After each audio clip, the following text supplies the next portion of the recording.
Call the Powhatan County Board of Supervisors, January 23rd, 2017 meeting to order. Mr. Tucker's going to lead us in invocation, and Ms.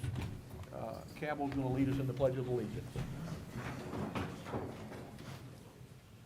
Lord, may what we say and what we do tonight uplift the county of Powhatan and contribute to the creation of a purposeful and responsible government for all the people we represent. Amen. I pledge allegiance to the flag of the United States of America and to the republic for which it stands, one nation, under God, indivisible, with liberty and justice for all.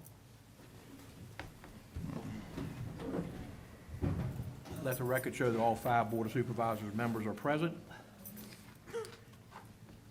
We're on item 4, request to postpone, add, delete, or change the order of presentation. I do have one change I would like to request to remove item 8A, which is the appointments to Richmond Regional Planning District Commission, and that we would add that to our February 27th Board of Supervisors meeting. Any other requests for change? Just wondering why. We're not ready to make that appointment tonight, as we need to make sure we understand the members and who's going to accept the responsibilities. Okay. Mr. Chairman, I move that we approve the agenda as amended. Have a motion and a second. Have a motion and a second. All in favor of the motion as presented? Aye. Nays? Motion passes 5-0. Okay. We'll now move on to item 6, which is our first public comment period. We invite members of the public to share their thoughts on matters and issues that are germane to county business. If you're here to speak on an item on tonight's agenda that is having a public hearing, you must wait and share your thoughts during the public hearing on each specific item. This is not a forum for political campaigning or promoting a business. Please keep your comments focused on the issues and subject matter over which this board has responsibility, and please keep your comments to 3 minutes if you're an individual and 5 minutes if you're representing a group. And so that staff can get the name and address correct in the minutes, could you please sign in after or before you speak? One other quick comment, if you're here to speak on the update of the zoning and subdivision ordinance updates, we are not having a public hearing on that, as we've had several public hearings. It is basically an action item now, so now would be the time to speak on any changes to the zoning and subdivision ordinance updates. Thank you.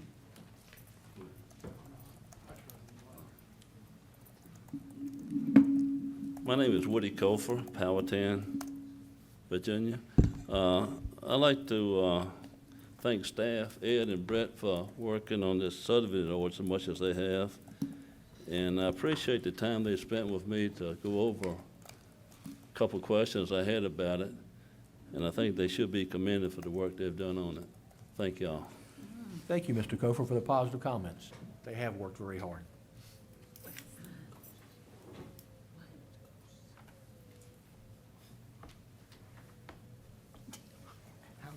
Good evening, David Sowers, Powhatan, Virginia. I do want to speak to the subdivision ordinance also. And as Mr. Kofer said, I've been having somewhat a constant conversation with Brett and other folks. One thing and I think you're going to address it later, but I thought I'd mention it in paragraph 68-185, paragraph or subparagraph E. There's a reference that the floodplains will still be in lots, and I think that's going to be addressed a little later, but I just thought I'd mention it. Also, I was curious if back up, some times ago, the subdivision ordinance had a provision where some of the road frontages, and not the building lines or the setback lines, but the road frontage could be reduced by reduced by 20%. Therefore, the minimum would be 80% of the actual what was required, and curves and radiuses where there would be somewhat of a pie-shaped type lot, and it just helped things go together a little bit better. And I wondered if that might go back in. It was addressed under, I think, lot frontages, but I'm not sure. Also, I wanted to ask how existing subdivisions are they grandfathered under this new ordinance to come under the old ordinance? And I was, like I said, I wanted to make sure that we don't have any confusion going forward. Thank you. Thank you, Mr. Sowers, for your questions and comments.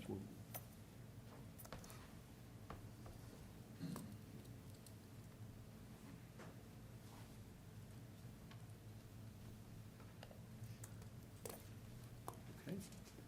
Anyone else wishing to speak, please come forward. Seeing none, I'll close our first public comment period.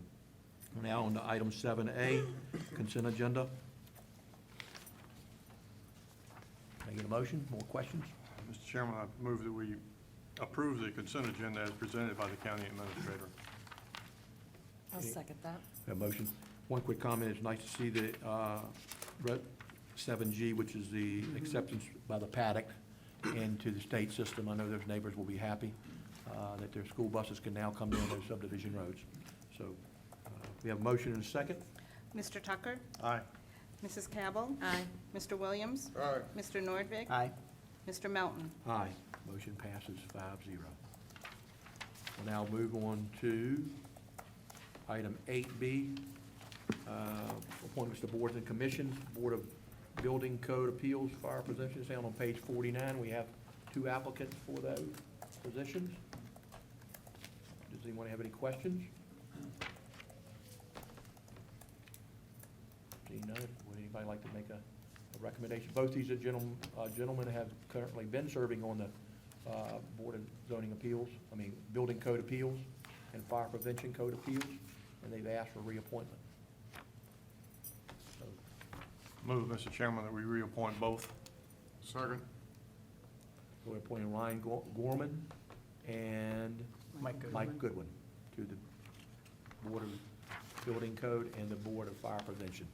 Got a motion and a second? You need to take a roll call on this one? No? Okay. All in favor of the motion as presented? Aye. Aye. Those opposed? Motion passes 5-0.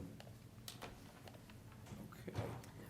I recommend that you go to your time certain because your old business will take longer than the Okay. 7 minutes before. Perfect. We'll now move on to item 11A, Powhatan County Broadband Network Implementation Plan. And we'll turn this over to Pat and let her take it from here. On the dais in front of you, you have a brief history of the broadband project in Powhatan County, and I'm going to go through it for those people that are in the audience. And then Randy Buzzard will be introducing the members of our Broadband Citizen Advisory Committee and also our speaker this evening, or our presenter this evening. At the workshop in July of 2014, the Board of Supervisors identified broadband as a 3-year priority and tasked staff with developing a broadband master plan within 3 years. And now we're 2.5 years after that, and we've gone much farther than a broadband master plan. We're presenting to you this evening a broadband implementation plan. In October of 2015, staff met with Center for Innovative Technology, CIT, to determine how CIT could assist Powhatan with broadband. And also at that time, they helped us determine that we did not need another broadband master plan. A plan was done in 2011, and that plan did not need to be updated. In October 26 of 2015, the board held a town hall meeting on broadband here, and in November, the CIT began a citizen survey for Powhatan County on broadband.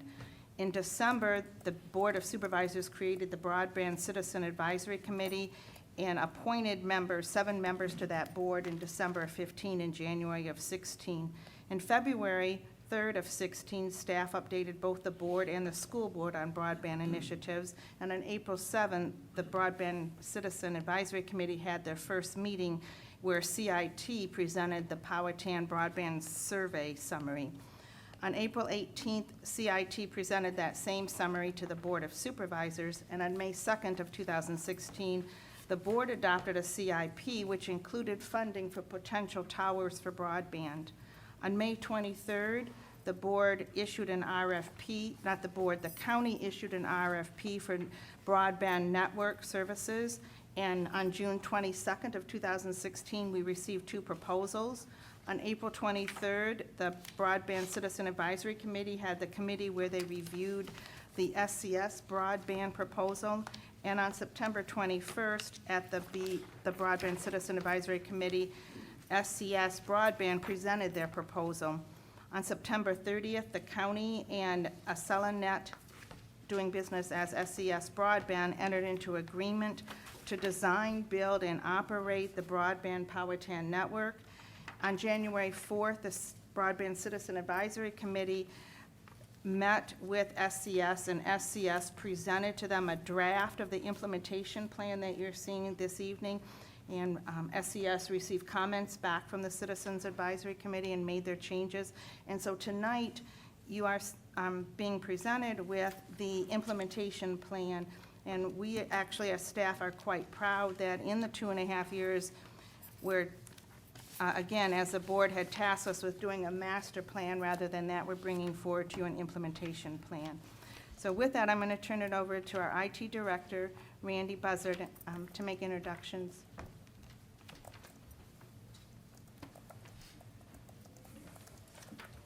Good evening. Evening. As Pat said, we're here to present the broadband implementation plan to you. SCS Broadband's going to present an overview of that. You have the full plan in front of you. We've been working hard on it, county staff, along with the Citizens Advisory Committee. And for those members of the Citizens Advisory Committee that are here, I'd like to introduce them. If you could stand when I call your name. Michelle Martin. Michelle is a supervisor of instructional technology at Powhatan County Public Schools. Jeff Durrett. Jeff is the IT director for Powhatan County Public Schools. Andrea Weber. Andrea is vice president and director of operations for Fidelity National Strategic Marketing Services, whose expertise is providing real estate research and acquisition support for all major wireless providers and cell tower owners in all 50 states. Peggy Martin. Peggy is the library director for Powhatan County. And Steve Somerville. Steve is a software engineer at Wells Fargo. I don't see anybody else. I'll call out the names of the people who are not here as well. Rick Davis. He's a CIO for the Virginia Department of Corrections. Lummy Jones, associate broker at ERA Napier.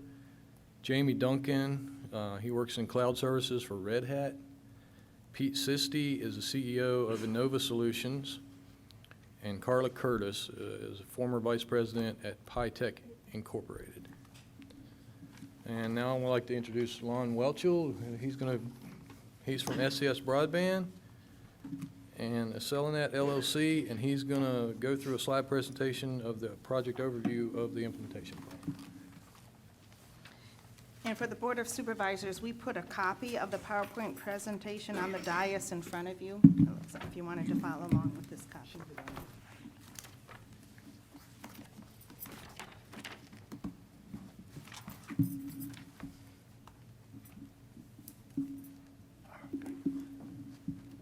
Thank you, Randy.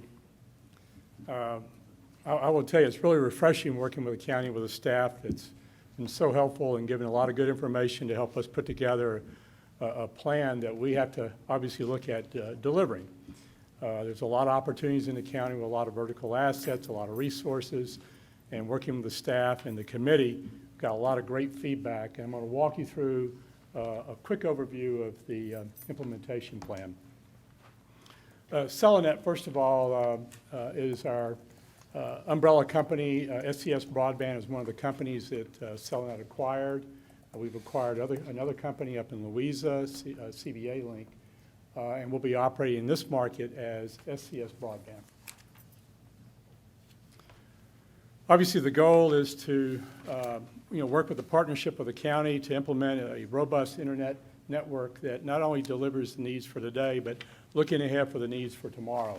One of the advantages we have in our association is we're not only seeing what our needs are in our local market, but we're seeing the needs around the country. And as things develop with growing needs for homeowners, businesses, and even government agencies, we're able to start developing our networks and implementation using the latest technology that addresses today's needs and tomorrow's needs. The urgent needs obviously are just to state the obvious, the underserved residents and businesses, and then the developments in the county that need internet. And then there's some definite needs that the county has for their own offices to have some improved connectivity. And of course, the library has a big need for improved services. I'm going to kind of give you a little bit, hopefully you can see the cursor here. When you, if you're in a market where you have wired or fiber or cable, it's kind of hard to envision what a wireless network entails. But for us, it's a fairly simple process, working from the internet, working through our infrastructure over fiber to a tower that sends a signal out to homes and businesses around that particular tower. So we can have a direct connectivity with fiber, or a tower may feed other towers in a network process that allows us to feed businesses and homes around, so that they can have multiple applications for devices within that property. When we look at a lot of the analysis that was done involved a lot of the vertical assets across the county, not only the towers you're looking at here, represented by the red pointers here. These are towers that we've identified as a core part of the initial network. The yellow lines are the wireless or fiber backhaul that feeds a particular tower. And if you'll notice, there's a lot of redundancy built into the network. There was some thunderstorms today as an example that can take down a tower, so you want redundancy to help prevent any part of the network going down when you have something like that might happen. So in our phase one, we're looking at these particular towers that allows us to build this infrastructure. And then when you're looking at the green areas here, these are actually propagations, areas that can be easily served around each tower. So as you look through, you can see a lot of area that doesn't have the green coverage.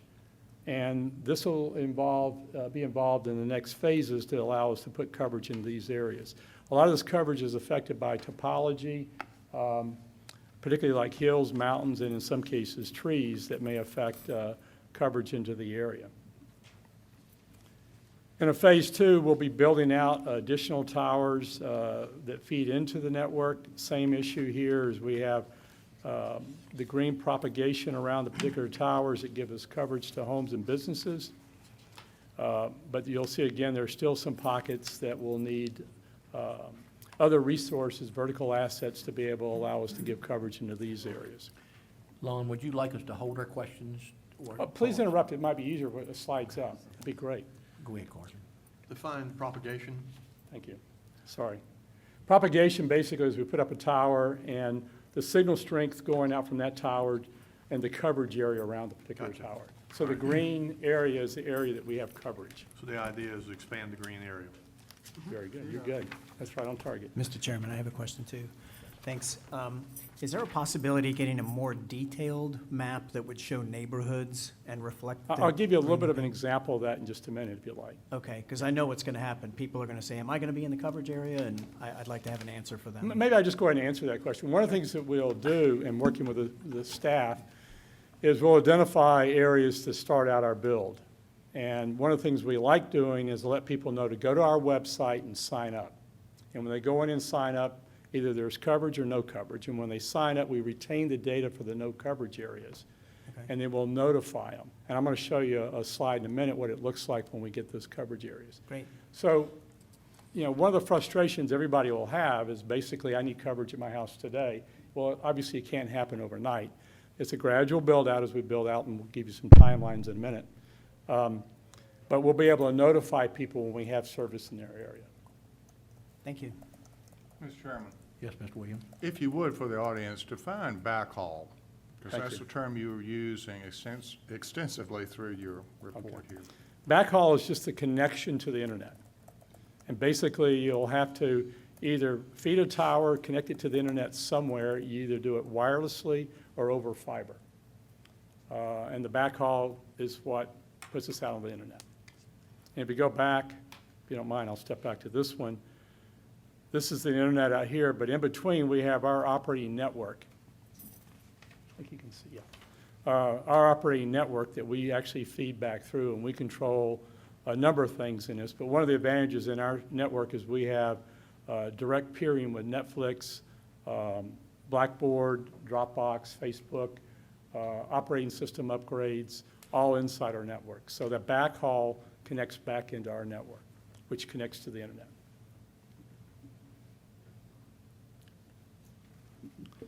In phase two, one of the things as we look at our regional approach in a market, and the advantage of the regional approach is towers across a county border can help feed into an existing county. So we actually will go to a phase three in this, and we're looking at towers deliberately not propagated around these particular towers, but they give us additional redundancy. So if an area of the network goes down, then we have some redundancy off of maybe a tower across the county line. But it also allows us to feed back into an area where you may have area that would not be covered by the towers here, but maybe by this tower coming in. Lon, I have a question. So Sure. the phase three map that I'm looking at, is that updated to pick up, say, for instance, out in 684 in the Trenton Road area, you've got 2 towers in the Cumberland area. Yeah, we purposely do not propagate those back into the county on Okay. this particular map. And But they may pick it up. Okay. How, I guess, I asked this question years ago when I was on the planning commission of a cell tower company, and I said, how many towers do you need, how far apart do you need them? And I never got a straight answer. That's not an easy answer, It isn't. even for the cell company, just because of but the topology can Trees, I affect it. understand all that. Yeah, So- but what we're looking at here are the towers we think will need to give the coverage, initial coverage into the county. Now, from that, I'm going to show you in a minute, but I'll go ahead and tell you now is if we do have an area that doesn't have coverage, one of the advantages in the partnership we have with the county is we may identify a tower that needs to be built. So that's a long-term view that we can plan for today, that we'll have an area that there's no commercial tower that allows us to provide service, so we may have to plan for either grant dollars or some budget to go and allocate for a tower build. In addition to that, we look at community relays. I'll show you an example in a minute. A community relay might be a farm that has a silo even. And it's an area that we don't get coverage off of a tower, but that particular silo or other vertical asset may allow us to provide service to that property and the neighbors around that property. If you had a developer that wanted to help facilitate, how would they help facilitate? There are a couple of ways to look at that. One, and we work with other parts of the state where developments have asked us to come in and put towers up to be able to get coverage into their area. So an existing subdivision may ask us to come in and put a tower up, and we work with the developer to do that, or the homeowners association. And we can put a tower up, and then we may be able to feed that particular subdivision, whereas a regular tower wouldn't allow us to do that. All right, thank you. Another thing to consider with that is, as the subdivision's being developed, and there's an open trench for infrastructure going in, we may look at putting fiber resources in. And SES Broadband is already working with our Community Development Department in asking, when Community Development knows of a subdivision that's going to be going in, we're putting that developer in contact with SES Broadband. Brett's working very closely with SES Broadband on that. Back to your question about what it looks like with the houses, this gives you a little bit of an idea.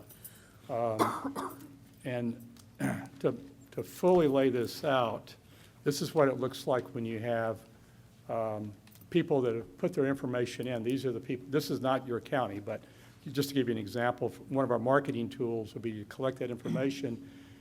So together, working with the county, we can identify the towers and the biggest needs based on people putting their inquiries in. So can I ask a question? Sure. So you're gonna fish where the most fish are first? Well, yes, and ideally, we could all sit together and say, this is where we want to start, and this is phase 2, but the reality is, where's the biggest demand? Okay. And how many people So can if we I help go the on, most if I quickly? go on the website and keep entering my address 100 times, it won't help, huh? It won't help. Shucks. You're going to be one of these little yellow dots, and that's it. But if you got all your neighbors to enter their addresses, that would help. That does help. Yeah, we've had areas where counties, particular subdivision area, actually outside of subdivisions, they went and collected everybody in the area. And we had a whole database of this is one particular one coming to mind now, and we knew everything about them as far as their demand, what types of services they wanted, emails, phone numbers, and everything. It's really helpful. Thank you.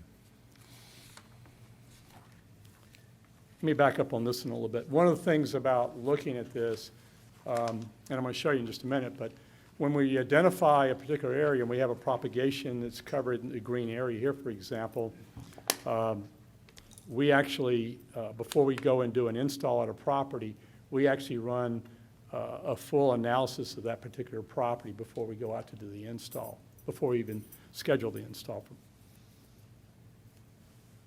May I ask a question on Sure. that last slide? Mhm. That is actually Powhatan County, because it says Rocky Ford Road. This one is. Yeah, so those dark spots, even though they're near that tower, are not covered by that tower, That's correct. because they don't, and so that's where you'll discuss the neighborhood relays. That's Correct. Help Palmer that. Road, probably. So, Now, with that know said, exactly even, where it is. there are opportunities, if something's not covered, and say it's a dark green area versus a light green area, sometimes we can get coverage at a property. It doesn't totally rule it out. So we do go to the extra length and make sure that, we'll do an analysis on a house before we rule it out. Kind of walk you through the timelines, not all the detail necessarily with this, but basically, during the startup, there's a lot of things that have to go into it. We have to contract with the tower owners. We have to contract with the fiber providers, our partners in the area. And then we do full engineering analysis of the properties, permitting contracts, and the requirements for the FCC in that area. And then we kind of roll it out areas based on the demand, as we talked about earlier. This particular phase, we're hoping by the third quarter to have the initial phase built out and providing service to homes. In phase two, it's just further expansion, and some of these might be requiring additional towers. As you saw in the other phase two slide with the tower locations, we're adding towers to be able to provide this coverage. Lon, one of the things, as Mr. Norving and I said in the VACO conference this year, and I attended the broadband presentation, and I've talked to staff and I talked to the Planning Commission about making sure that we have clear ordinances that facilitate quick placement of towers, that we don't get you wrapped up in a 90-day or 120-day, or I'd like to say about a 2-day turnaround. And staff's looking at me like I'm crazy. But, I know that one of the things I heard in that group was make sure your ordinance support the process to put towers in place and not be hung up in a mess. So I pledge to that we will get there if we're not there already. Thank you. I've already got great support in that area already. We've had some great conversations, and I think everybody understands the needs with that. There have been, to that point, there in other parts of the state, that months were added to a project just for the permitting process alone, until they found out somebody on the Board of Supervisors was under the tower, and then we immediately got permitting passed. In phase, It did take me 18 minutes to download our packet yesterday at my house, so I have some really fast speed. okay. Well, we hope to improve on that for you. In phase three, it's just further build out, but they're adding the other counties around Powhatan that allows us to use other towers to backfeed into the county. And then we would look at some fiber project builds, some of which may happen earlier than phase three if they come up based on a demand for development. But, we've identified a few areas and some things that would help facilitate the needs that the county may have, as well as some real specific development areas in the county. And then, of course, it's the ongoing marketing and customer support and maintenance for the future. One of the things I'll add here, we are looking at rolling out LTE technology, which is the latest technology. The technology we're working on now are products that have only been in production in the U.S. for a couple months, and we're really excited about the LTE technology that we'll be using. And that allows us to do multiple things. Remember the dark green area we talked about earlier? Some of the LTE will actually be able to reach into areas that traditional propagation, it would not appear. So we're excited about that. And we're able to transmit at much higher speeds. Good. I just want to give a couple quick examples, because often this is the area that people are misconstrued what it's going to look like at their property. And this is just a few examples here on top of a building, a business that's an antenna that actually connects back to one of our towers. Here it is on a house. Again, just a very simple antenna that feeds back to the tower. And I mentioned community relays earlier. This happens to be a community relay that happens to be in a really good location and not only provides service to this property, but the neighbors around the property.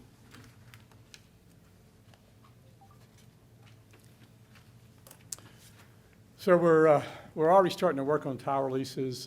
We had meetings today with some new towers we're excited about that we're using in part of our region, but we'll be finalizing and firming up the agreements with tower lease companies. We have a lot of engineering approvals in that process, a lot of permitting. The FCC permitting is a little different with LTE. It's a little longer process than our unlicensed frequencies, but I know that the benefits will come with that, even though it's a longer permitting process. Of course, What is a typical turnaround on FCC approval? I'm not sure we found a typical turnaround time. So this should be a 30-day turnaround with the license frequency. It's our license frequency, but we need approval for the, I serve on the Industry Association committee for dealing with the FCC in Congress, and we just had our meeting before I came here today. And there's some changes that are coming through the FCC right now we're pretty pleased to hear. Good. And I think there'll be some improvements in that. But with the license frequency, there's some changes that are occurring there that won't be firmed up until later this year. Let us know if we can help in any way. Thank you. And then obviously the purchase of the materials and then deployment on the tower. Once we're deployed on the tower, testing's completed there, then we actually start connecting residents and businesses. And this is where we would schedule based on the propagation map. We can reach your house. You'd be contacted, they'd schedule a time. One of our techs will go out and find the best location to place the antenna to get connected to the main tower. We have another question. So there's not many people sitting here tonight. We do broadcast these meetings out, and the paper will hopefully pick it up. What is, I've been on your website just to poke around and look. I did it right after we signed the agreement. What is the website so people will know where to go to start figuring it out? scsbroadband.com. Thank you. scsbroadband.com. We have a link on our website? We're talking about putting a link on it. Okay, perfect. Just to give you a little background, what our plans look like, they're unlimited data plans, unlike satellite plans or your cell phones. Plans will be starting under $40. We obviously use wireless to fiber internet connections. And then I mentioned already the redundancy and the wireless and the fiber. And then we operate a call center that, can take the calls, deal with any issues. We also provide for businesses a 24/7 call network system. One of the things that we often get involved in economic development, there may be a business or some entity that needs a substantial amount of broadband. We have the capability of delivering a lot of wireless broadband into a point-to-point capability if that ever comes up. We also have where there's one source of fiber in industrial parks where they've asked us to come in and put in a wireless redundant backup system. So just, and I don't have the presentation that was done to us, but one of the things I picked up on was most of our people, a lot of people are serviced by a DSL line. And we pay, what I heard, we get substandard service and premium pricing. What if, you may not know this, but what was the speed on a typical DSL line? I find it all across the state, all over the board. And it depends on two factors, from what I understand. I don't want to speak for the phone companies. Right. But it's the infrastructure, the quality infrastructure, and your proximity to their node. Okay. Yeah. and it can vary dramatically. Much slower than what you're proposing here. Yes. You'll be able to do your streaming for video, Netflix, Hulu. You'll be able to do multiple devices in your home streaming at the same time. So my wife and I signed up for Netflix one time as a free trial, and we were excited. And when we started downloading the movie, it looked like it would take 3.5 days to get the movie downloaded. So we basically disconnected the service right away. So we didn't get charged because we didn't stay but about a half an hour. So It really is frustrating if you don't have the capability of fully streaming. And the other advantage is peered right in our network. This is a big benefit. Not only are we able to give very fast service, but peered directly in our network is Netflix, Yep. which saves a lot of time too. We also have Blackboard for the schools. So when the schools, if they're using Blackboard, they're able to peer right into our network for any of the tools they use on Blackboard. Any other questions? I have a series of questions, Mr. go ahead, Chairman. Mr. Williams, and I've got a couple too. Go ahead. Okay. So it looks like from your plan, you're going to be taking your first customers FY '18? No. No, actually, This year. this year, This third year. quarter of this year. Third quarter of this year. Yeah, calendar year. Calendar year. Calendar year 2017. That's why it seemed like I was looking at that chart that was in the plan, and it showed that, I think it was FY '18 when you were completed. Maybe that was the completion of Phase 3. That's I what think that it was. was. That was. That's what. So going back to, given a calendar date, when do you think you'll be taking your first customers? Well, we should be able to bring on some customers' initial testing in the second quarter. That's our plan, Second quarter? calendar quarter. Okay. April, May, June then. Okay. I'll tell you what, this is great. You know, I said when we, discussed this the first time we saw the plan, that this was eminently doable. And now to see it actually taking hold and coming to fruition, I can tell you, we're excited. We really are. And it's going to be a lot of people that are excited in this county when they get the news that it's going to actually come into being this quick. Because I don't think anybody really thought that it was going to happen this quick. So plaudits to you guys. Thank We you. really appreciate it. Let me ask another question. We have a partnership, and we may have to build some more towers. Is that correct? Maybe, yes. Okay. Do we have any good faith estimate, what the county's obligation would be in this partnership, over the next couple of years?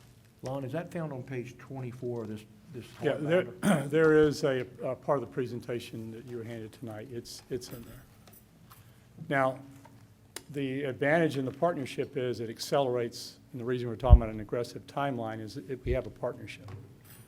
A company like us could come in and start building in the county, but without a partnership, it may take multiple years. Sure.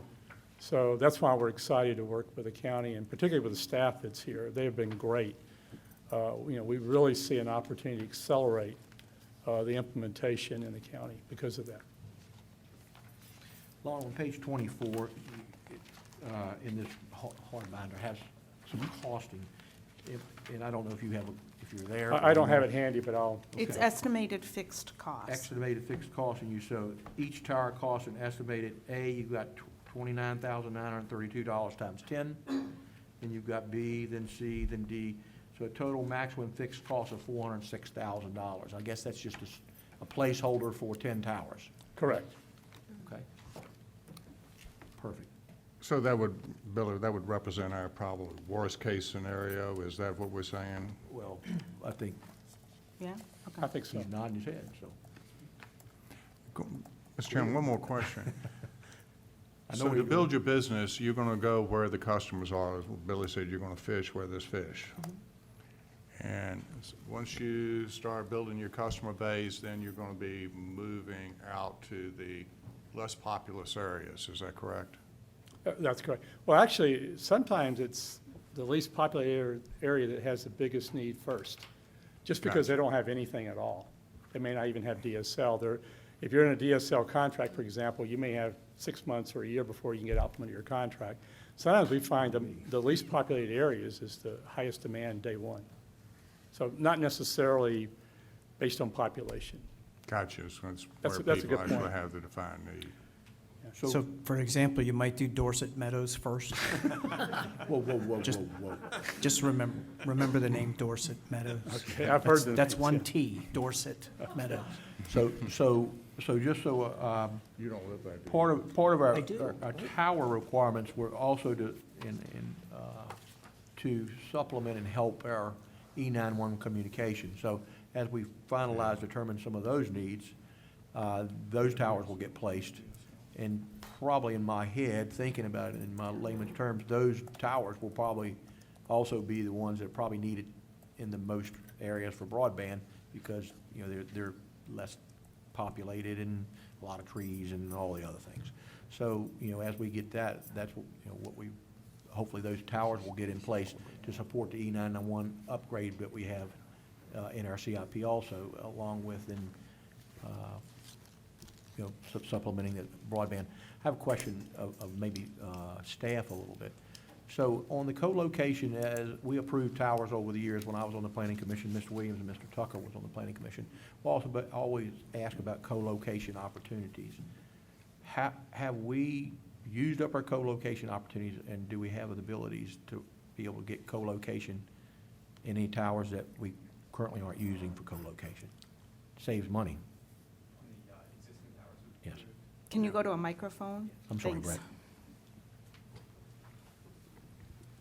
Yeah, we have started to look at some of the approvals and towers that we have here, and some of them did have, the approval require the minimum set number of co-locations or reserve space for the tower.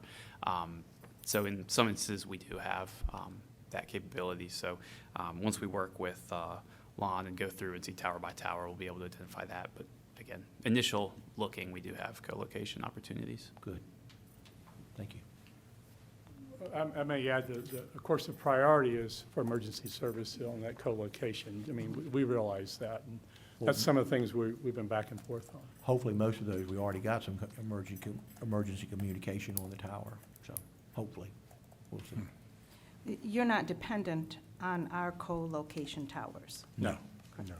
Yeah, we work with most of the major tower owners, some, actually the largest ones, American Tower, and they have a number of towers in the county. So when you look at the map we showed earlier, unlike what somebody might do in a county, they may want to go build all the towers and not use a commercial tower. We're saying, no, let's use the resources you have because we can implement much faster.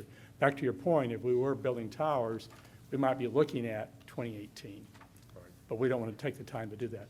I'll be frank, it's more expensive for us to do that over time because we're paying a higher lease, but we know it's the right way to get into the market the fastest.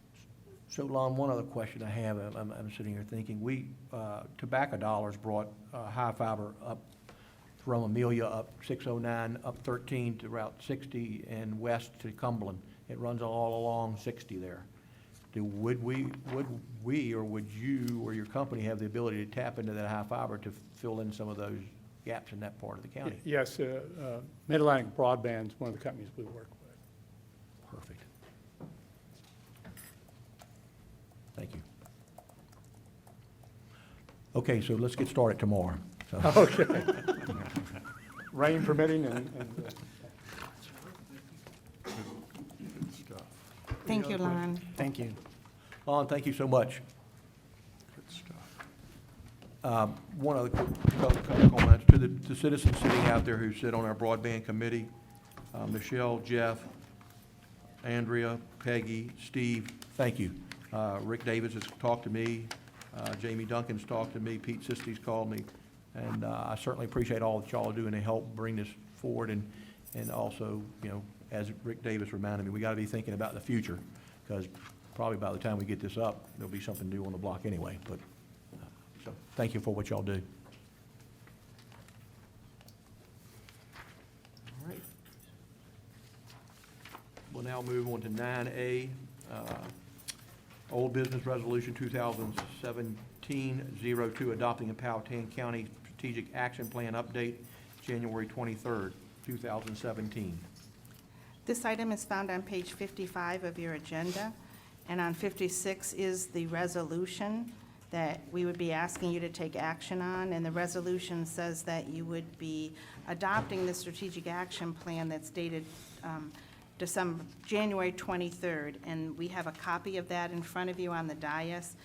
I'd like to point out, first of all, the participants, and of course, it started with the Board of Supervisors when they had their three-day retreat, and the Board of Supervisors came up with a vision, which is found on page 7, and they also developed what they called their three-year priorities, or three-year priorities, which are found on page 8 and 9. And then they directed staff to come up with action steps to implement their three-year priorities. County staff met for 2 days, November 9th and 10th, and I'll just quickly read the staff that were there. One of the constitutional officers, Jamie Timberlake, participated. Randy Buzzard, our Director of IT, Ramona Carter, our Director of Public Works, Tom Nolan, our Director of Public Safety Communications, Kathy Pemberton, Director of Social Services, Brett Shardine, Director of Community Development, Charlotte Schubert, Director of Finance, David Dameron, Zoning Administrator, Tim Gladwell, Utility Operations Superintendent, Melissa Gradwell, HR and Accounting Analyst, Rachel Grassi, she's Extension Agent with for our extension services. Kathy Howland is also an extension agent. Ed Howland, Planning and Zoning Manager. Dave Johnston, Ground Supervisor. Linda Jones, HR Manager. Christian McIntosh, Facilities Supervisor. Johnny Mellis, Utilities Manager. Bridget Paciello, Communications and IT Specialist. Mark Piper, Facilities and Grounds Manager. Ralph Shelton, Building Official. Jessica Smiley, Accountant. Marianne Woodell, Recreation Coordinator. Kevin Zoel, Building Plan Reviewer. I just wanted to read those to thank our staff for all the time that they put into developing these action steps, and to let you know that a lot of staff time did go into developing the action steps. And I want to draw your attention now then to page 13, where we start the implementation steps.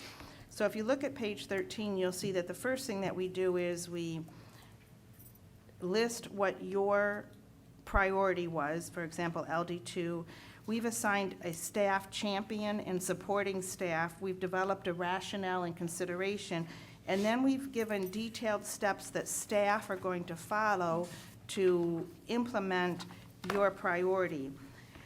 Board action occurs only on those steps which says BOS action. So for example, in LD2, BOS action doesn't take place until step number 10, which is adoption of the comprehensive plan update.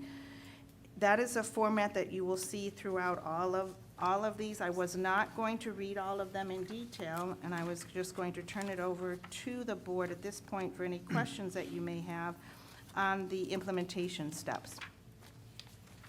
Any questions of staff at this time? You want to go first, Carson? I'll go. Well, I've got a proposal for a change, but if you want to say, because you've got the same. I wrote mine down because Okay. I didn't want to skip anything. Thanks, Mr. Chairman. And thank you to the county staff and everybody in planning, et cetera, that you just named. A lot of work goes into things like this, and I definitely appreciate it. I have one thing to address here to my colleagues, and that has to do with LD2, item 2. And like Pat just said, it's on page 13 of the strategic action plan that's being proposed. I proposed the change to LD2, item 2, under stewards of the land. It reads, revise map 7 to connect the Route 60 and courthouse growth areas and present to the PC, Planning Commission. I do not believe this was the unanimous and mutually understood intention of the board. I will suggest alternate language in a moment to revise this item in order to bring it into line with our stated vision. I just want to set the table a little bit. The board adopted its vision for the future of the county on September 26th. A key aspect of the vision for 2030, as well as the intended interim 3-year plan, is, and I quote, our commitment to rural character. Under the Stewards of the Land section, it reads, Powhatan County is a vibrant rural community that protects, preserves, and encourages the responsible use of its natural resources to ensure a strong sense of place where everyone can enjoy open space, and then it continues with farming, etc. Further, under the strong, robust economy section, we, the board, stated that we will, and I quote again, utilize all available tools and infrastructure to attract investment and create jobs to encourage a robust, diverse economy while maintaining our rural character, unquote. We voted 5-0 in favor of this vision. Under the attachment to Resolution R 2016-67 back in September, so the attachment to the resolution that we voted on, LD2 lists 5 bullet points for action. None of them specifically states that we will connect the Route 60 and courthouse growth area. They talked about changing borders of the growth area, the UDAs, but not connecting.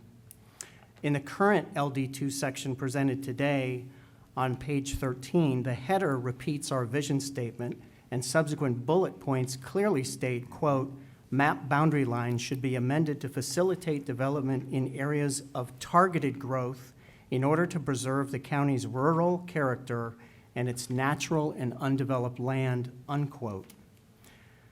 However, page 13, item 2, now we're getting there, specifically directs the revision of map 7, which I think we have right here. It says, Map 7 is the land use map for Map- those in the public. map 7 to connect those areas, which contradicts our stated intention. So I suggest alternate language as follows, and we can massage it. I would like, in quotes, present to the Planning Commission alternatives for the area between the Route 60 and courthouse growth areas, including overlays, in order to maintain its strong sense of rural character, close quote. And I can reread it if you need that. Will you please? And again, and I'll read it slowly in case you want to jot anything down.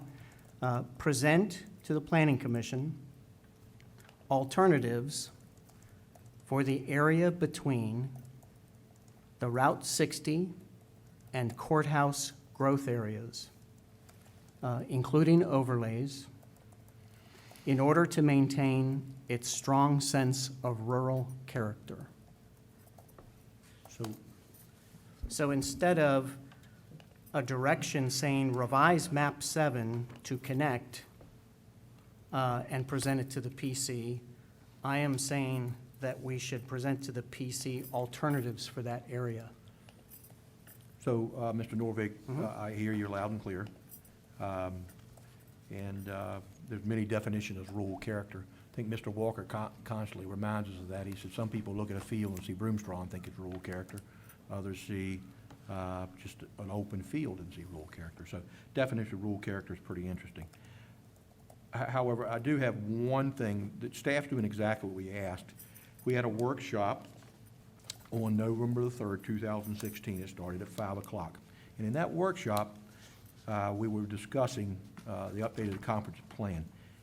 And at the request of the majority of the Board of Supervisors to join the Courthouse Village Service Area and Route 60 East Special Area, the Planning Commission agreed to present the board with at least 2 options for the map 7, with at least 1 option showing the Courthouse Village Special Area and Route 60 East. We did a straw poll in that meeting, and it was 3-2. Mr. Williams was consistent in our meeting, in our strategic 2.5-day retreat. He was not interested at all in an expansion of the corridor between the Route 60 East Special Area and the Courthouse Village Special Area. He reiterated that in the meeting. You reiterated that in the workshop, but you were confused and that you were no longer in support of the expansion of that. When the Planning Commission agreed, also commented that the Planning Commission also committed, to consider the overlay districts. So I think we've already given them that direction. Unfortunately, I don't think it's been followed. I'm okay with the amendment that you're proposing. However, I want to be very clear that we've given this direction in a 3-2 vote already. You No, did- I disagree, Mr. Chairman, Okay. because what you just said, I agree with what you just said, that, and I see the highlighted section here that was given to us tonight. There was heated discussion, I remember, and yes, Mr. Williams and I were opposed to joining the two. What you just said and what is written here is at the request of the majority of the board, 3 people, to join the Courthouse Village Special Area and the Route 60 Corridor East Special Area, the Planning Commission agreed to present to the board at least 2 options Okay. for this map 7. But this directive says, it's a command, it says revise map 7 to connect the 2 areas and present it to the PC. So I don't see that those 2 go together. I agree with the first part of what you said. Mr. Nordvig, I just wanted, probably, we were taking this from what has already taken place, and it's not stated here, in that the Planning Commission has already prepared one of those options, and that was the option where they do not connect. And the direction is only to the staff, so the staff is preparing their second option, which is to connect the 2, and all we're doing is preparing an option for them, and we're presenting it to the Planning Commission. This is a direction to staff. We don't state the other one because they've already done their first option, Okay. and they haven't yet done their second option. So I just wanted to let you know, we weren't ignoring Understood? all the options. Okay, and it's a direction from the board that we vote on and sign to okay this plan. So what I'm saying is, I'm not quite okay with the verbiage. I hear you loud and clear. It sounds like you have one option ready to go, and this directs them to come up with a second option, correct? Yes. That's fine, absolutely fine. Can we revise the sentence here to allow any citizen getting on the website, if they read this, I was confused. So if anybody reads that box 2 there, they should understand that there's more than one option going on here, and that we did not direct them to do just one. If I was confused, and I'm part of the 5 that direct it, what chance, I don't want anybody on the Planning Commission being confused, or the EDA, county staff, or certainly the people that I represent. Well, let me try mine and see if it helps or confuses. Okay? So to replace item 2 on the key tasks. This is directions to staff now. Prepare a revised map 7 with at least 2 alternatives connecting the Route 60 and Courthouse growth areas to include overlays and present to the Planning Commission for its consideration. Does it fit in the box? No, that's fine. I don't have any objections to that. It It's very conveys what close to what you've got. it conveys what I'm trying to get across. Would you read yours again for us? Sure. And I think it's important to mention the Planning Commission because that was mentioned in the original. And I want them, them being staff, to know that this is going, staff work, Planning Commission's going to see it And that's what mine eventually. says. Exactly. And so does Same. staff's. The Right. original one says present to Planning Commission. Yeah, I understand that. okay. So that's why I'm starting with, present to Planning Commission, alternatives for the area between the Route 60 and courthouse growth areas, including overlays, in order to maintain its strong sense of rural character. I don't see where they're substantially different, to tell you the truth. Not bad. I do. In order to maintain its strong sense of rural character is different. Well, okay. That's a pretty Yeah, significant there is a difference. kicker on there, I agree. So I'm not comfortable with that difference. I am too, I think Carson says 2 options. They've already got one option. They can do the overlays. And I thought we were very clear in our workshop that we wanted to see the options that showed overlays. We wanted to see no option, and we wanted to see the full bore option to do the whole thing. And then let the public look at it, let us have dialogue on it. They reminded us that this is everything we do would have to go for a public hearing anyway, but I thought we were very clear. I don't like disagree, Cor- Mr. Chairman, I'm just saying this particular box is not representing what you just said. That's all, that's my whole point. I like Carson's version, if we want to change it. Carson, let me ask you a question so I understand. Are you proposing that it be one area between Chesterfield County line or to the courthouse? I am not. Okay. I am so- not. Okay, that's the reason I'm asking, because, I don't know. I mean, Well, there's here's- three options. One, leave it like it is, in which case it'll be developed according to 500 feet off, just like Chesterfield County. That's one option. Don't do anything. It's going to be developed 500 feet. Or, and that, for those in the public, that's the RC zoning that's RC. currently on 60. That's option one. Right. Option two is the one that you're concerned about, connected all the way from Chesterfield to 522. That's option to be two. one UDA. Correct. Okay. Which And would be my option, targeted, yeah. The one I would prefer is a third option, where we leave the two growth areas separate, but do something special with the overlay between them. I concur. Right. That's what my druther is, Okay. but that's not what this is about. Okay, so what I'm saying is, now that you've explained it to me very succinctly, I'm in agreement with the three options, okay? And for those of you in the public, our water and sewer master plan shows that we will have water and sewer on that section of 60 in the future.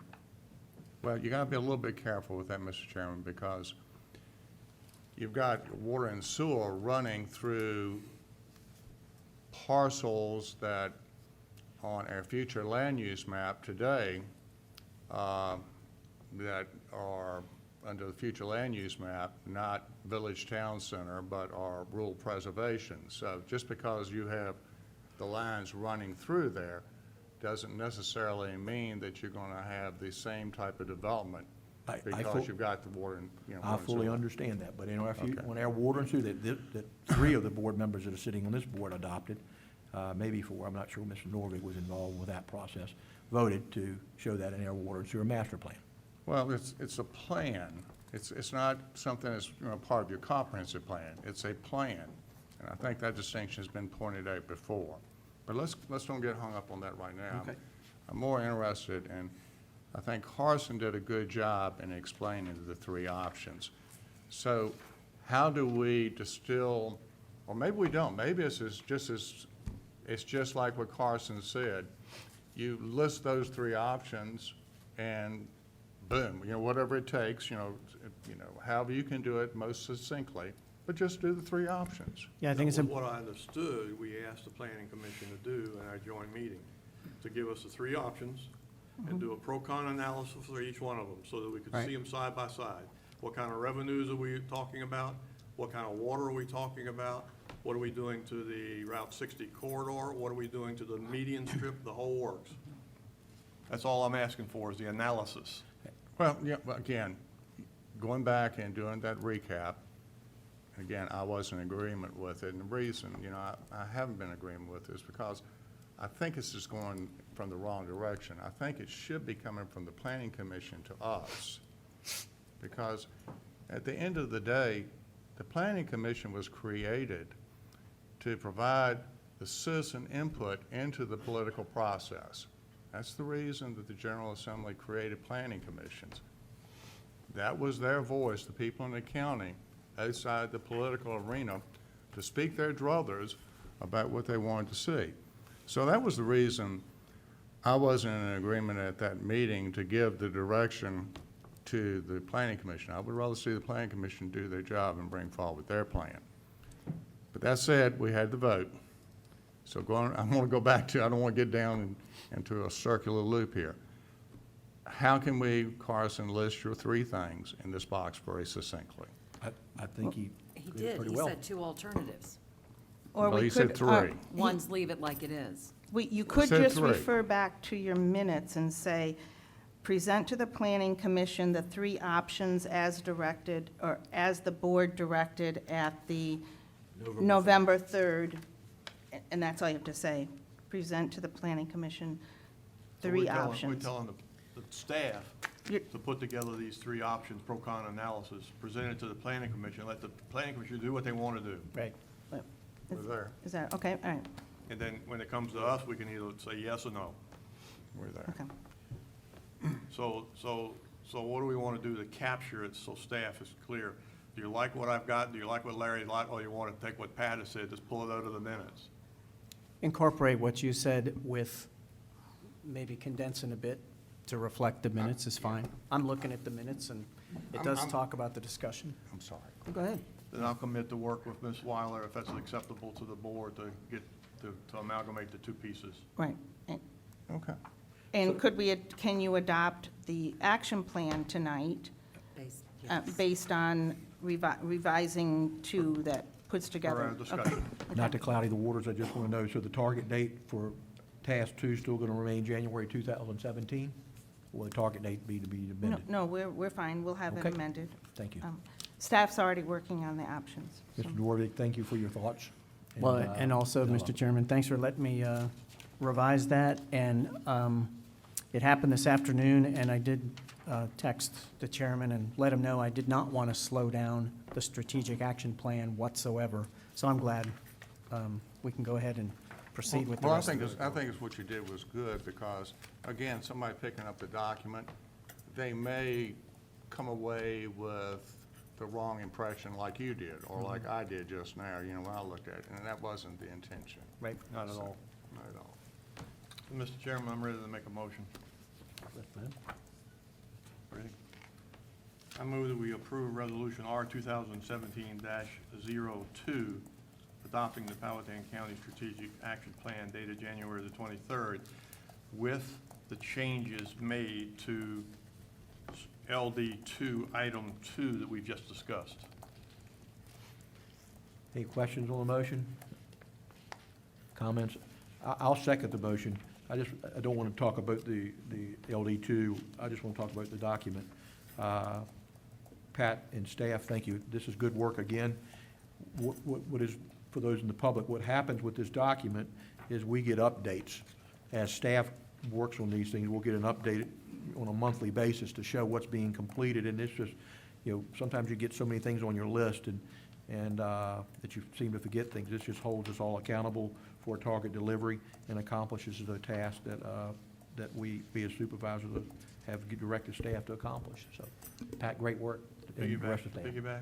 The fact that we only had one item out of 30 or so that we had these kind of discussions on speaks highly of staff's competence and commitment. Thank you very much. Any other comments? Mr. Tucker? Aye. Mr. Melton? Aye. Mr. Williams? All right. Mr. Nordvik? Aye. Mrs. Cabell? Aye. Motion passes 5-0. We'll now move on to 9B, under old business. I'm sorry, you have to do your public hearings because it's past 7. Oh, So you have to go to I item apologize. 12A. We'll move to now item 12A. Brett, are you going to take this? This is ordinance 2017-02. Pat, by the way, thank you for reminding me. This is a rezoning case in Mill Station. And Brett, you're going to take this? All right, good evening, Board. Brett Chardine, Director of Community Development. This first cash proffer rezoning amendment is for case 0519-REZC, and the request is to reduce the cash proffer on this single lot from $7,236 to $1,880. Request was made by the property owner Anthony Hochstetler. Concerns parcel and mill station, Section B subdivision, parcel 38F-2-15 on Lost Mill Road. The Planning Commission met in December, considered this, held a public hearing, and voted 4-1, recommending denial of the request. That's a summary of it here. I'm happy to answer any questions on this case. Any questions of staff at this time? Okay. Thank you, Brett. We may have some after the public hearing. This time we have a public hearing on ordinance 2017-2, reduction of proffers from $7,236 to $1,880 per dwelling. Anyone wishing to speak, please come forward at this time. Seeing none, I'll close the public hearing. This is in my district. I will take this. I move to approve ordinance 2017-02 with the reduction for Mr. Hosteller from $7,236 to $1,880. Do I need to make this motion is based upon public necessity, convenience, general good welfare, and good zoning practices? That language is included in the proposed ordinance, so as long as your motion is to adopt the And proposed approved, ordinance, you're fine. as presented. Any questions on the motion? Do I have a second? Second. I have a motion and a second. Mr. Melton? Aye. Mr. Tucker? Aye. Mr. Williams? No. Mr. Nordvig? No. Mrs. Cabell? Aye. Motion passes 3-2. We'll now move on to our second public hearing. Ordinance 2017-04, Branch Creek / Bishop, Sublette Manikin Flat Rock Electoral District. Request the amendment of proffer statement, lots 3, 5, 7, 12, 14, Section 2 of Branch Creek subdivision, reducing cash proffer from $7,236 to $1,880 per dwelling. All right, I think you just did my staff report for me. But this one, the Planning Commission voted January 3rd of this year, also 4-1 recommending denial. Again, happy to answer questions, nothing further to add on this one. Any questions of staff at this time? Thank you, Brett. We'll now have a public hearing on ordinance 2007, excuse me, I apologize. If the applicant's here and would like to say anything, by all means, you can do that. It's not required. Okay. Now, Someone's now we'll have a public hearing on 2017-04 Branch Creek / Bishop. Request to reduce the proffers on lot 3, 5, 7, 12, and 14 of Section 2 Branch Creek subdivision from $7,236 to $1,880. Thank you, sir. Thank you, sir. My name is Donald Bishop, and I am requesting this proffer be reduced. I think the proffers, in order to accommodate the citizens, appropriate price, $1,880. Look forward to your vote and support. Thank you very much. Thank you, Mr. Bishop. Anyone else wishing to speak during the public hearing, please come forward.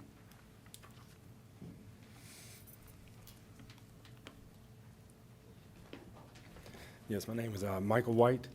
I am Lot 9 in the subdivision that's going right now for the proffer change. And I would just, it was back in January 3rd when I got this in the mail that there was opportunity to change the proffer from what I paid, which was $8,497.57 back on August 12th, 2015, that, you know, I had a chance to change it, but it looked like I was too late. So I made some calls, and I was told to go to the Planning Commission's meeting on January the 3rd, which then, and you know, I talked, and then they told me that I need to come here just with my concerns to see basically if I was able to put my lot in on to get the proffer change also. Since, but I guess it's basically, you know, I'm not on this right now, but I've already built on my land. So I had and I'm just trying to basically find out if I can also get my proffer reduced down to this in any way. And that's, We typically don't answer questions okay, during public hearing time, but I may ask staff a question or two. okay, all right, that's all. All right, thank you, sir. Thank you, Mr. White. Thank you. Will you sign in, please?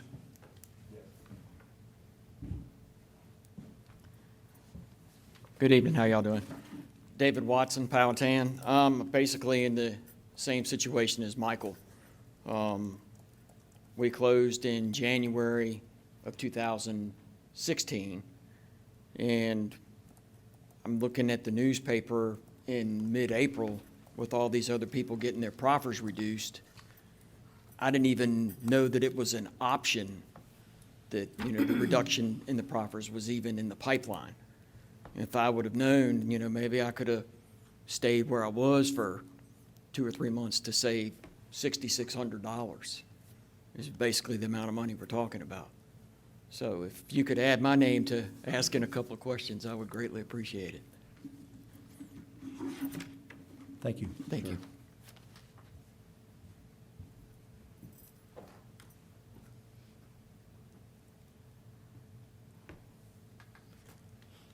Any other people, anyone else wishing to speak at the public hearing on 2017-04?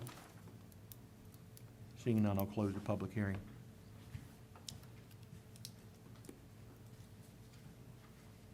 Mr. Sheridan, I do have a question for you, if you don't mind coming back.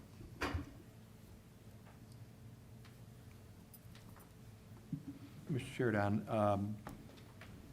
and you may not know, I'm assuming that we have done many proffer reductions, but they typically have been on houses that have not been issued a CO, an occupancy permit. Is that correct? Correct, and so And that's, to your knowledge, have we issued any reduction in proffers on anyone who's already paid for their No. occupancy, been issued their occupancy permit? no. Thank you.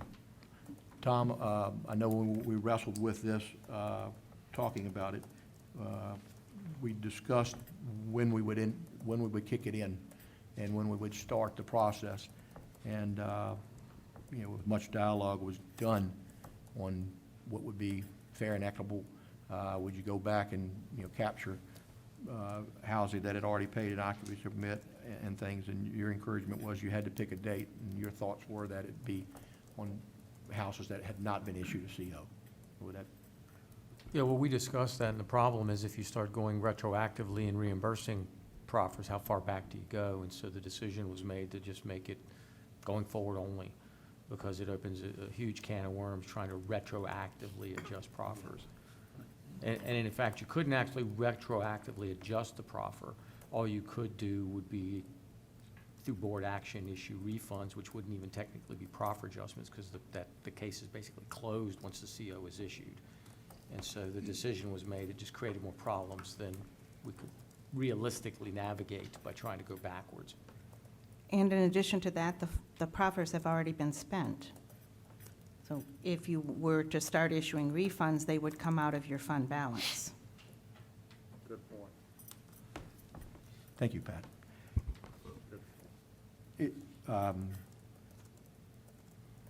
This is in Mrs. Cabell's district, but I'll make a couple comments. First of all, our proffer amount of $1,880 was tied to our CIP. The CIP was calculated and creates the proffer amount. The proffer amount at the time of the rezonings is calculated tied to the CIP. So therefore, thus the 7236 tied to the CIP. We asked our staff several years ago to rework the proffer amount. They brought us the direction of $1,880. The board voted 5-0 to accept the $1,880 proffer because it was tied to the CIP that was currently in place at that time. I do have a little bit of heartburn when somebody pays a proffer in January or February or March. It is unfortunate. However, to go back is very difficult because when would you start and when would you stop? So I have been comfortable with anything that is currently being built and will be built at these times that calculates the proffer of $1,800 will pay $1,880 will pay that amount.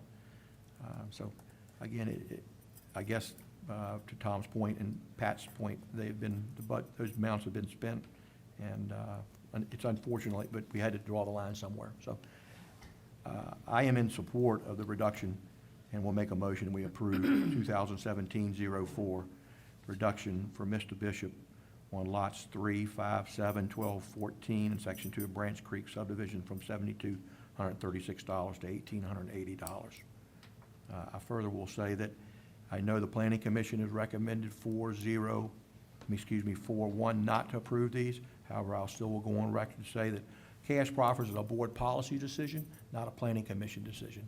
So therefore, I feel like it's not something they should be involved in at all. Thank you. I'll second that. We have a motion. We have a second. Any other comments? Mr. Melton, Aye. Mrs. Cabell, Aye. Mr. Williams, No. Mr. Nordvig, No. Mr. Tucker. Aye. Motion passes 3-2. We'll now move back to item, excuse me, let me make sure that I don't have 9C. I do have 9C. I do have 9C, a public hearing on 2017-03. The County of Powhatan requests the amendment and reenactment of the zoning ordinance of the County of Powhatan, Article 5. So I'm going to let you take this, Brad. So to give you a little background on why this ordinance amendment was put together, the ownership of Independence Golf Club approached staff, and they were interested in adding some new uses, some of which they've already done under what they're allowed to do by right there within the golf course. But when they diversify their uses and do some new things there. And that's not unique to this golf club. American Planning Association's magazine a couple months ago ran a whole story about how difficult golf courses, a time they're having right now across the country, and how many are closing, and the ones that are successful need to diversify beyond just, excuse me, golf income. Even in Goochland right now, there's one that's going through some changes because the golfing itself isn't viable, so they're looking at doing some changes there. So with that, the ownership listed the number of things they wanted to do. Staff looked at our ordinances, how we could potentially accommodate those, and they were best classified under conference or training facilities and hotel or motel. So staff is proposing to add those as conditional uses in the property's existing RU zoning. So if we did those and put those in there, then the applicant would need to file an application for a conditional use permit. That would go through the typical process, which would be notice to the adjacent property owners, public notice in the newspapers, public hearing with the Planning Commission, as well as their review. Same thing at the board level, and then you can attach conditions to it if you were to choose to approve such a conditional use permit to address and mitigate the any impacts. The Planning Commission worked on this one for a while, a lot of discussion. Ultimately, at their December meeting, they voted unanimously to recommend denial. Their concerns were primarily, one, the golf course currently operates under a conditional use permit, and they didn't like the idea of having multiple conditional use permits on the property. So their preference was, rather than do a conditional use permit, to rezone the property to a class that would allow a hotel such as CC. As staff don't have a concern working with multiple conditional use permits on one property. It's not necessarily an unusual situation. Planning Commission also had some concern about the possibility of them, again, coming in later for additional uses that might not be captured within here. Staff did work pretty diligently with the owner, and they came up with a pretty exhaustive list of all the things they might want to do today, tomorrow, or even theoretically possibly long into the future. And all of those were captured either within current by right uses, current conditional uses in the RU district, or these two uses that we would potentially be adding. So not to say they couldn't think up something new one day later and need it, but right now, again, the ownership as well as staff could not think of anything that wouldn't be covered under this umbrella. And then finally, the Planning Commission's final concern was this RU district is a transition district, which is one of our older zoning districts that we are no longer really promoting as far as new rezoning. So if you wanted to come in and rezone a whole new property, we discourage using the RU older transition districts. That being the case, this property, as well as I think over 2,000 across the county are zoned RU, and this entire property is surrounded by RU zoned properties. So it's not really viable that you're going to do away with all of that RU zoning, certainly not around this golf course. So you could either have it all having the same zoning with the CUP, or you could rezone it and have kind of a donut hole in the middle of CC. So again, staff, understands those concerns and talked through them, but staff's recommendation at this time would still be to amend the district and allow it by conditional use permit. The other thing I'd add is, the state of rezonings, the way court cases and General Assembly is continually changing that and making it a little more difficult to negotiate conditions. Conditional use permit, not the case as much, so a little more flexibility there for the board to dictate conditions if you have concerns or impacts, rather than a rezoning where it's kind of just left upon the applicant to assume those, and staff isn't as able to work with them on that. So again, another reason a little more comfortable with conditional use permits in this instance. Planning Commission held 2 public hearings on the matter, received no comment on it from the public, other than the owner of Independent, who was in favor of this code amendment. But I'll also add that they were flexible and said they just want the ability to do what they would like to do there, whether that's a rezoning or conditional use permit. They're committed to work with the county to do that. But again, if the board is interested in this code amendment, the ownership would be in favor. Okay, any questions of staff at this time? Mr. Williams? Brett, speak to what the Planning Commission was talking about when they said they were looking at, on the future land use map for the update of the comprehensive plan, designating the golf course as commercial. Could you explain why they were looking to do that and why they were looking at maybe having another process similar to what Chesterfield has, where if you're rezoning to something that the county has designated for, in the future, and you're rezoning to it, they had a process, I believe, over in Chesterfield. Could you speak to that? Yeah, so their interest in going to like a CC rezoning, they wanted to support that with the comp plan.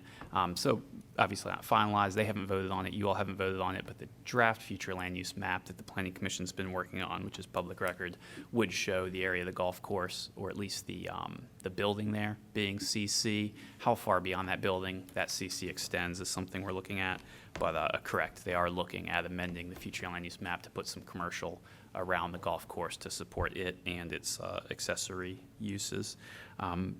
Yeah, and then Chesterfield does have a policy where certain, I believe, priority projects that are in full compliance or conformity with the comp plan are expedited or have some of the application fees reduced or waived. So we could develop a program like that. We currently don't have one, so that would be something separate of this, but it would aid this. I think there the key thing would be how do we define that? Because most things, if you approve the rezoning, should be in compliance with the comp plan. So you wouldn't want to waive the fee on all rezoning, so we would need to kind of draw that line, I think, a little better. The language I was given from Chesterfield, I imagine there's probably a little more to it as far as catches and strings with theirs that we would want to get into and develop, but hadn't gotten too far into Chesterfield's program yet. Well, the reason I'm bringing it up is we're not going to hold this up tonight. I don't think that's our intention. But what I like to do is keep the thought. If there's something there that is of value that we can use as a tool, I'd like to, see it brought to us, from the Planning Commission.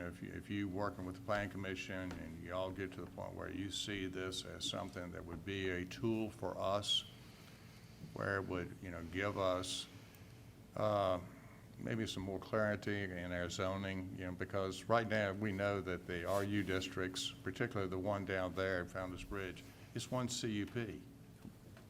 And so, I understand their angst as it pertains to doing a CUP on a CUP and the ambiguity or the fog of an RU district. And if we could, come up with something where it was a little bit cleaner, and at the same time, do what we've all talked about, expedite something if it's important to economic development here in the county, we want to do that. So just stay close with it. So Brett, one question. So this is a CUP on a CUP? Technically, the CUP wouldn't be on top of the CUP. They would run concurrently next to one another for separate uses, so they wouldn't interact or be one dependent upon the other. Real quick. Go ahead, Mr. Williams. I know where you're going. I don't think that they have any conditions with the CUP at the golf course today that you guys have to go down and monitor. Is that true? I think the CUP came into being when that was created down there, that whole development, because they needed a different density. And that's where the CUP, I see the chairman shaking his head, I think he recalls the same thing. It was. So I don't think it is a CUP on a CUP, but in terms of a CUP where we're having to monitor conditions associated with approval of that development down there, that's not the case. One of the things, I think you are correct, Mr. Williams. I wasn't on the commission at that time. That was done many years ago, but I was sitting in the audience listening. And I think it was basically because the densities weren't allowed and there wasn't a zoning classification, so they created it as a conditional use permit. One of the questions, I guess I like that you said, so in a rezoning today, as we've been coached here lately with conditions, we call the conditions/proffers, there seems to be a lot of angst there on what you can ask for, what you can't ask for, what you get, what you can't get, so to speak. But on the conditional use permit, you kind of can ask. So it's because it is a conditional use permit, therefore you can ask conditions. So the one hang up I have is I'm still perplexed on how you borrow money when you go to the bank and you say, I'm gonna build a $40 million hotel, and I'm gonna do it on a conditional use permit, and they say, what's that? And they say, well, it's a permit that allows me to do it, but if I don't meet the conditions, then I don't get any more, then they can shut it down. So, I'm not sure that, you know, Is that our business? well, I guess it isn't, but we sure don't want an empty building. You know, so, great question though, Mr. Tucker, but that's been one of my thought processes on conditional use permit.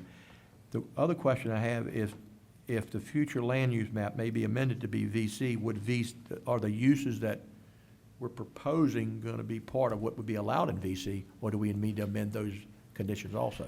Yeah, those uses are already in some of the other districts, I Okay. believe CC, possibly VC. I don't recall which, but I know they are there, ready Okay, to go all right. if we were to go that route. Yeah, and I've worked with some other CUP approvals on projects that the scale and cost of them, certainly there would have been bank financing involved. So I think it's something the financial market and institutions are, there's not a total prohibition against the CUP. They're going to look at it. I fully but- understand it, and the mill operates on a conditional use permit at Fine Creek, so, I mean, it's done, but I just always wondered Sure. in my head, so, Mr. Chairman? yes. Mr. Lutchner, do you have any problems with a CUP on top of a CUP or however it is? I was going to address both issues. The first issue is, my recommendation, I don't think it would be a CUP on top of a CUP. I think it would be a new CUP that supersedes the existing CUP that's for a golf course. They would come in, make an application, it'd be a single new consolidated CUP that covers all of the uses. Because I think that it's too complicated to talk about two separate CUPs, and it would be really simple just to consolidate into a new CUP. The other issue is Chairman Melton's concern. I mean, a CUP, we call it a permit, but it's a rezoning. And typically, the way they're enforced is the same as any zoning ordinance. The concerns about financing are no different than any rezoning. I mean, what we would normally do on a CUP violation is go to court and ask for an order to enforce compliance, no different than any other zoning regulation. And so it isn't the kind of thing where we take the permit away typically. In fact, it's very difficult to take one away. I mean, the word permit, again, is sort of confusing because it really is a rezoning. And so it would be enforced just like any other zoning going forward. And so when the lender recognizes that. Okay, thank you. Mr. Chairman? Yes. Again, Mr. Chardon, do you have any problem with Tom's first proposal, that we vote this down, but ask them to come back for one CUP that includes everything? No. He's not, You have he's to not vote suggesting. this up in order for them to be able to come back. If you approve this, now what's permitted by CUP is golf courses and hotels, for example. Then they'd come in and make an application to either amend their existing CUP or a replacement CUP for golf course plus hotel. We're now allowing this to be added to. Gotcha. Okay, I'm good. perfect. But looking ahead, no concern. So, I agree with Mr. Williams, and Mr. Cox brought us that language in our November 3rd workshop, and as I read it and digested it, I liked the language, so I'd encourage us to really explore that opportunity to facilitate that type of process, so, per Mr. Williams' point. Okay? Any other questions of staff? Not, I'll open the public hearing on ordinance 2017-03. Anyone wishing to speak, please come forward at this time. Seeing none, I'll close the public hearing. Mr. Williams, this is in your district. Recommend to approve the ordinance as presented. And was your motion based on public necessity, convenience, general welfare, and good zoning practice? Absolutely. Well, based on that, I second your motion. Thank you. We have a motion and a second. Any questions or comment on the motion? Mr. Williams? Aye. Mr. Tucker? Aye. Mr. Nordvig? Aye. Mrs. Cabell? No. Mr. Melton? Aye. Motion passes 4-1.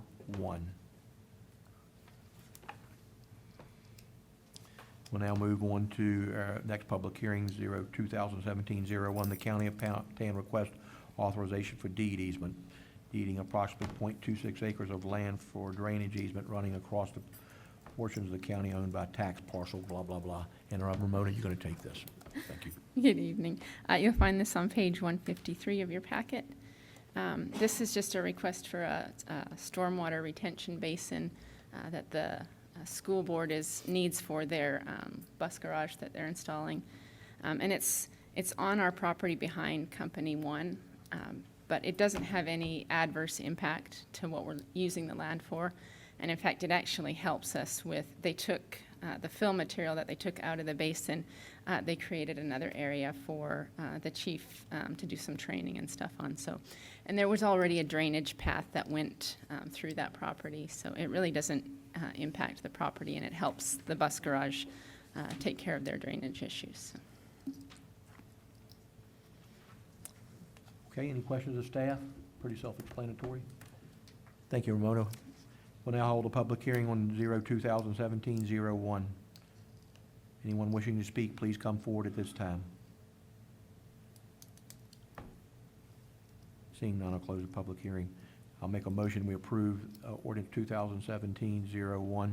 This motion is based upon public necessity, general welfare, good zoning practices. It's not a zoning case, but Oh, it is not. You're, well, I just was getting ready. Second. We have a motion and a second. Mr. Melton? Aye. Mr. Tucker? Aye. Mr. Williams? Aye. Mr. Nordvig? Aye. Mrs. Cabell? Aye. Motion passes 5-0. We'll now move on to our next public hearing, R 2017-01. The County of Powhatan requests authorization of the conveyance by the County of Powhatan to the Economic Development Authority of Powhatan, 2 parcels of land, tax map 0426B and 0426D, totaling 1.55 acres located on Irvine Road. And who, Brett taking this one, or Tom taking Tom. this one? You prepared it, but I can speak to it. The board relayed to staff that they would be interested in conveying these 2 pieces of land to the EDA, for the EDA to determine the best use for this property in relationship to economic development in that area. And staff prepared the resolution for your consideration, and you're required to hold a public hearing. So we stand ready to answer any questions. Any questions of staff at this time? Seeing none, I'll open the public hearing on the conveyance of 1.55 acres from the county to the EDA. Anyone wishing to speak, please come forward at this time. Seeing none, I'll close the public hearing, and I'll make a motion that we approve R 2017-01. One quick comment. I think it's, we discussed this, and I think it's a very good idea. We give the EDA the opportunity to look at this parcel and see what the economic benefits are, both from the perspective of selling it, for holding on to it, or putting an existing business in it. And we have a very qualified, very knowledgeable economic development authority. I think will do a wonderful job with this. So, again, I am in support of this. Second.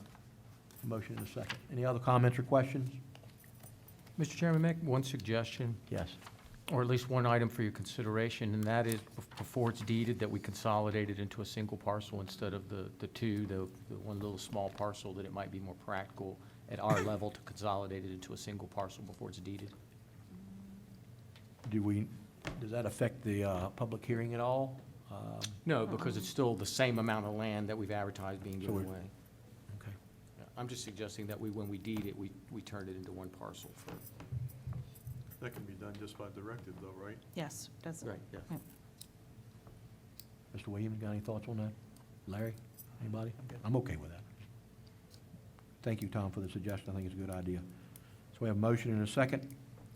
Mr. Melton? Aye. Mr. Williams? Aye. Mr. Nordvig? Aye. Mrs. Cabell? Aye. Mr. Tucker? Aye. Motion passes 5-0. We'll now move to item 9B. Ordinance 2016-50, amending and reenacting provisions of the Powhatan County Code of Ordinance, Chapter 68. And Brett, you're going to take this one, correct? This is found on page 57 of your packet. All right, so as you recall, the last time we were discussing this one was at your December meeting, and at the end of that meeting, the board directed staff to go back and make a number of changes to the ordinance, so I'll go through and summarize those for you. The first being time limits for action. Previously, we specifically listed some of those out, and there was some concern about, should it take 30 days for this or 45 for that? Those were all derived by state code. So staff instead has just inserted a state code reference. But I think that's good because this is one section, the timelines for action, that the state seems to regularly, almost annually, be changing and amending. So if we put in specific dates here, it's likely in a year or two by General Assembly action, it would be out of date anyway. So this way, staff can refer to those, as well as the public can always be using the most current date. Again, those time limits for action are just the legal maximums that if it takes that long, no one's rights are being violated, but that doesn't mean that's how long it should be taking staff to do some of these reviews. That's more of an internal policy decision of, trying to quickly get through reviews and be responsive to the public. Then second, just a general simplification. Had been asked to go through, take a look, see where we could streamline or consolidate things.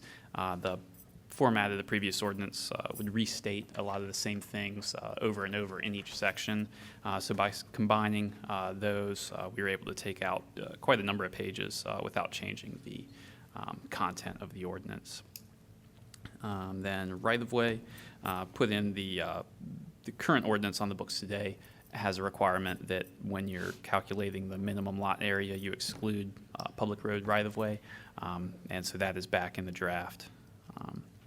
And also the current ordinance on the books today has a minimum lot acreage of 10 lots, or sorry, minimum lot acreage of 10 acres for private roads generally. That is back in there again, as it currently is. Conservation Division roads, put in the language that was suggested, borrowing that from Hanover, where that seems to be working pretty well with their Conservation Division requirements to allow the use of private roads, as well as not requiring the VDOT interconnectability requirements there. Staff road approval for 2-lot non-family private roads, so essentially single-lot divisions. So added the ability for staff to approve those rather than having to come before the board. Single cut provision, put that back in essentially as it's currently in today's ordinance. Public road right-of-way width.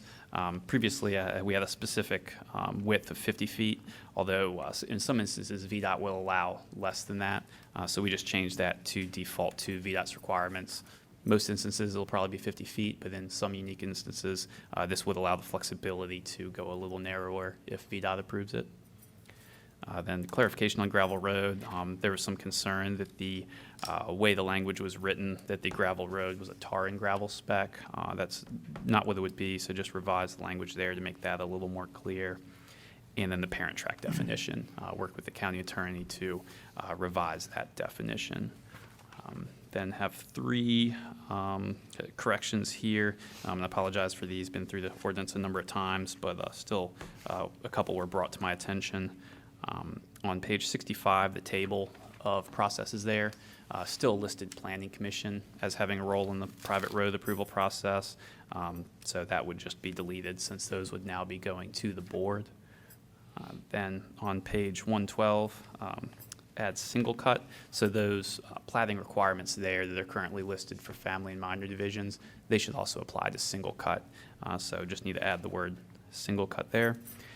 And then lastly, page 115, the definition of lot area. In the stormwater section of the ordinance, we removed the requirement to exclude flood area. Didn't catch that that same requirement was also in the definition, so we just needed to strike those words to match the other section of the ordinance. So that is a summary there. Say the Mr. Sauer's comment on the road frontage adjustment for a curved radius of the road. We've talked before about how the next step, if this is adopted, will be for staff to go through the zoning ordinance and clean some things up to better match this. That would be an appropriate place to put in such a provision if the board wanted, which is apparently where it was previously before our most recent zoning ordinance update, which it came out at that point. Don't know the history if that was purposeful or not. I would assume probably not, so we could put that back in there Where as was it originally? Sorry. I believe in the zoning ordinance previously. Where was it on page It's not on there. It's not currently in there update. I know, but where was it? You said it was in there In originally. the old. Yeah. So on page 115, where would it have been old? Sorry, that one is separate to page 115. That one, I believe it was in the zoning ordinance, not the subdivision ordinance, so it wouldn't go in here at all. I just wanted to address his comment and say it is something that we should probably add when we, very soon after this, get into the zoning ordinance. So that's something you'll bring back to us eventually? Correct. So he's going to capture it in the subdivision, I mean, the zoning Zoning ordinance, not the subdivision ordinance. Yeah. And then just in summary, wanted to say specifically, thank you to Witty Kofer and David Sowers. They've spent a lot of time reviewing this with staff, giving us good feedback. It's been very appreciative, and again, some really good feedback that's largely incorporated here, making it a better document. Happy to answer any questions. Hi, does anybody have any questions of staff this time? I have one. So if an application has been made, and it's been made, and we pass these subdivision ordinance updates at this time, an application is made, is it held to the old standards or the new standards? It would, there's certain thresholds for whether it would be grandfathered under the old or the new. One, they would need to have actually made an application, but then there would also need to be some kind of significant action to go along with that. So it couldn't just be, a piece of paper application that says, I want to do a subdivision. You need maybe some engineering plans, preliminary plat, something to go along with it that shows a, diligent pursuit of that. Within that, if there's a gray area there, we'd have to consult with the county attorney and see if it's something that rises to the level of being grandfathered or not. Right now, as far as I can tell from the things we have in the office, they're grandfathered projects. I don't think we have anything that was kind of shoved in at the last minute to try and get through. They were projects that were genuinely being worked on and diligently pursued prior to the update. So if paper's in process, no. If shovel in the ground, yes. Well, they would have to already be filed, because once we pass this, and Mr. Latchney, correct me if I'm wrong, we pass it, it's the law, so to speak. Tomorrow. Tomorrow. If you pass So this if it's tonight, not already in the tomorrow, everybody office else by is 5 under the o'clock new today, ordinance. so Brett's telling us there's not many, he knows of no applications that are currently sitting in the office that were just stuck in. Right. And That the applications have some work associated that's already been done, so we don't have to worry about what we had talked about, Mr. Chairman, before the meeting, about how you make up your mind about if somebody has an application in and you come in with a new subdivision ordinance, which is a new set of rules, what rules do you go under? What was the rules when you filed your application, or the new rules that came into being tonight? And we thought that was important to have that question answered. Pardon? Mr. Latchney, you share, if you want to comment, you can. You shared with me that there would be some work has been done versus just an application. Right, I concur with Mr. Chardon that, I mean, if you've done some material is sort of the legal term. If you take material actions towards that subdivision, then you're grandfathered. If you haven't taken any material steps, then you would not be. But Mr. Chardon believes that all of the applications that are out there have taken material steps, so it's really a non-issue.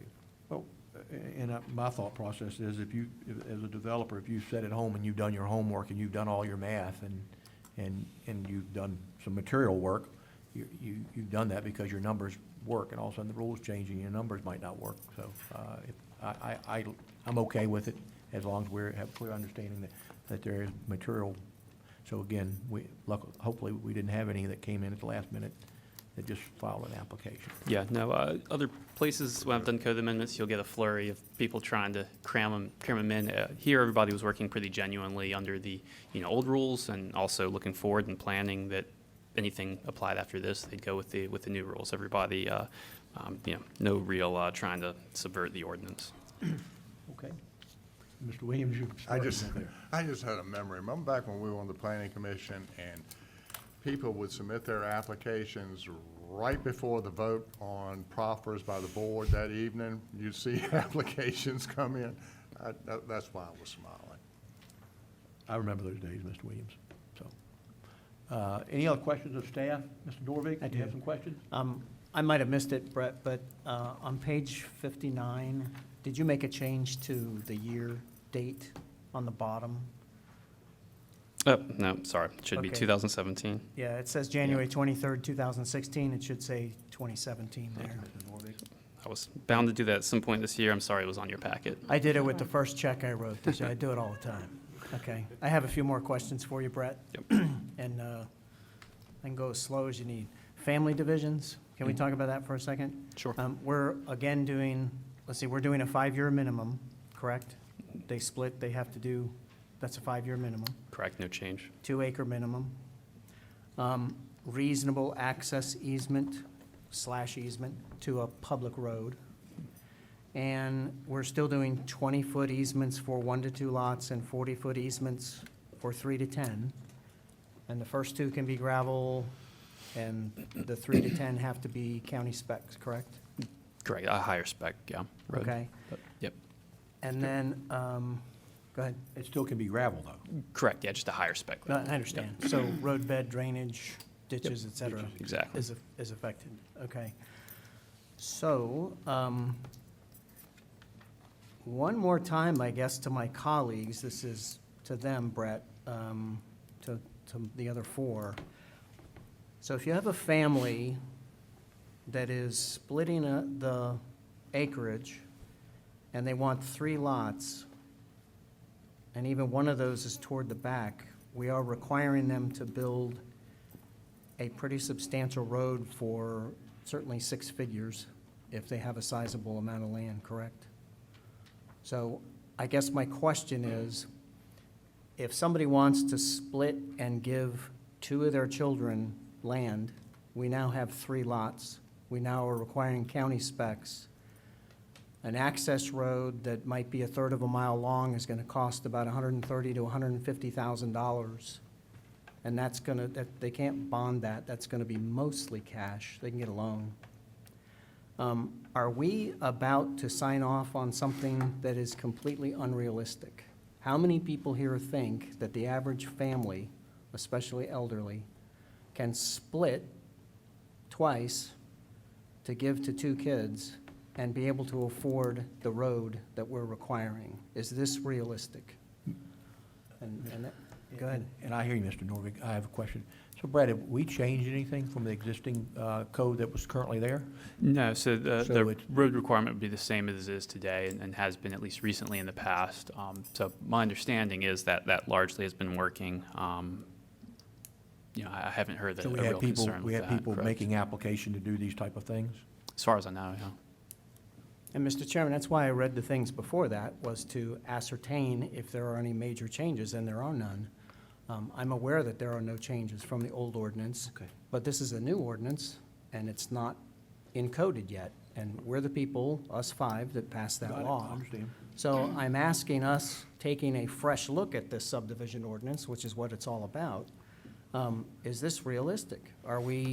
We're saying, oh yeah, we have family splits, sure, you can give away your land to your children, but it's gonna cost you. I mean, if you got 4 kids, you know, whatever, but you pick a number, but I think 2 is too low. If you have 2 children and you're gonna give them both land, we're saying, you can do it. We're passing a law that says, you know, bless you, you can split it, give it to your 2 kids. By the way, it's gonna cost you $150,000 to put a road in. Not many people are gonna be able to do that. Whether it's been a problem in the past or not, really doesn't matter to me. We're writing a law for the future, from now forward. So I don't think it's something that's realistic, that's all. So I'm just curious, I mean, I'm not challenging you at all, I just want, so your figure of $150,000 was, where did you come up with the figure? Okay. Because I put a driveway in, when I put it in, it's actually to a 3 to 10 lot standard road with shoulders and ditches, guardrail, and I don't think I spent 150, so I'm just curious, no, I did mine 20 years ago, but I'm just curious to where you came up with your figures. Well, for one thing, 20 years ago is definitely, that's apples and oranges. It's the same numbers I came up with last time. I measured several large lots here, and I picked 200 acres. And if you're talking 200 acres, and if it were square, the road length to get along the edge, so to speak, of that square-shaped lot would be about 2,100 feet would be reasonable. That's over 1/3 of a mile to reach a lot toward the back of the property. And if you had 2 back there, obviously you'd need a little bit more for the split, et cetera. So a county spec road that is 2,100 feet long for an average square-shaped 200-acre lot I priced it out, and the average price is about $135,000. It can go higher, and of course, it depends on, you know, what needs to be done, what the topo is like, how many drainage tubes you need to put in, and what the ditches need to be like. It could go substantially higher if you're talking rolling terrain. I figured mine on flat terrain. Okay, thank you. Any other questions of staff? I know you had, that was kind of proposed towards us.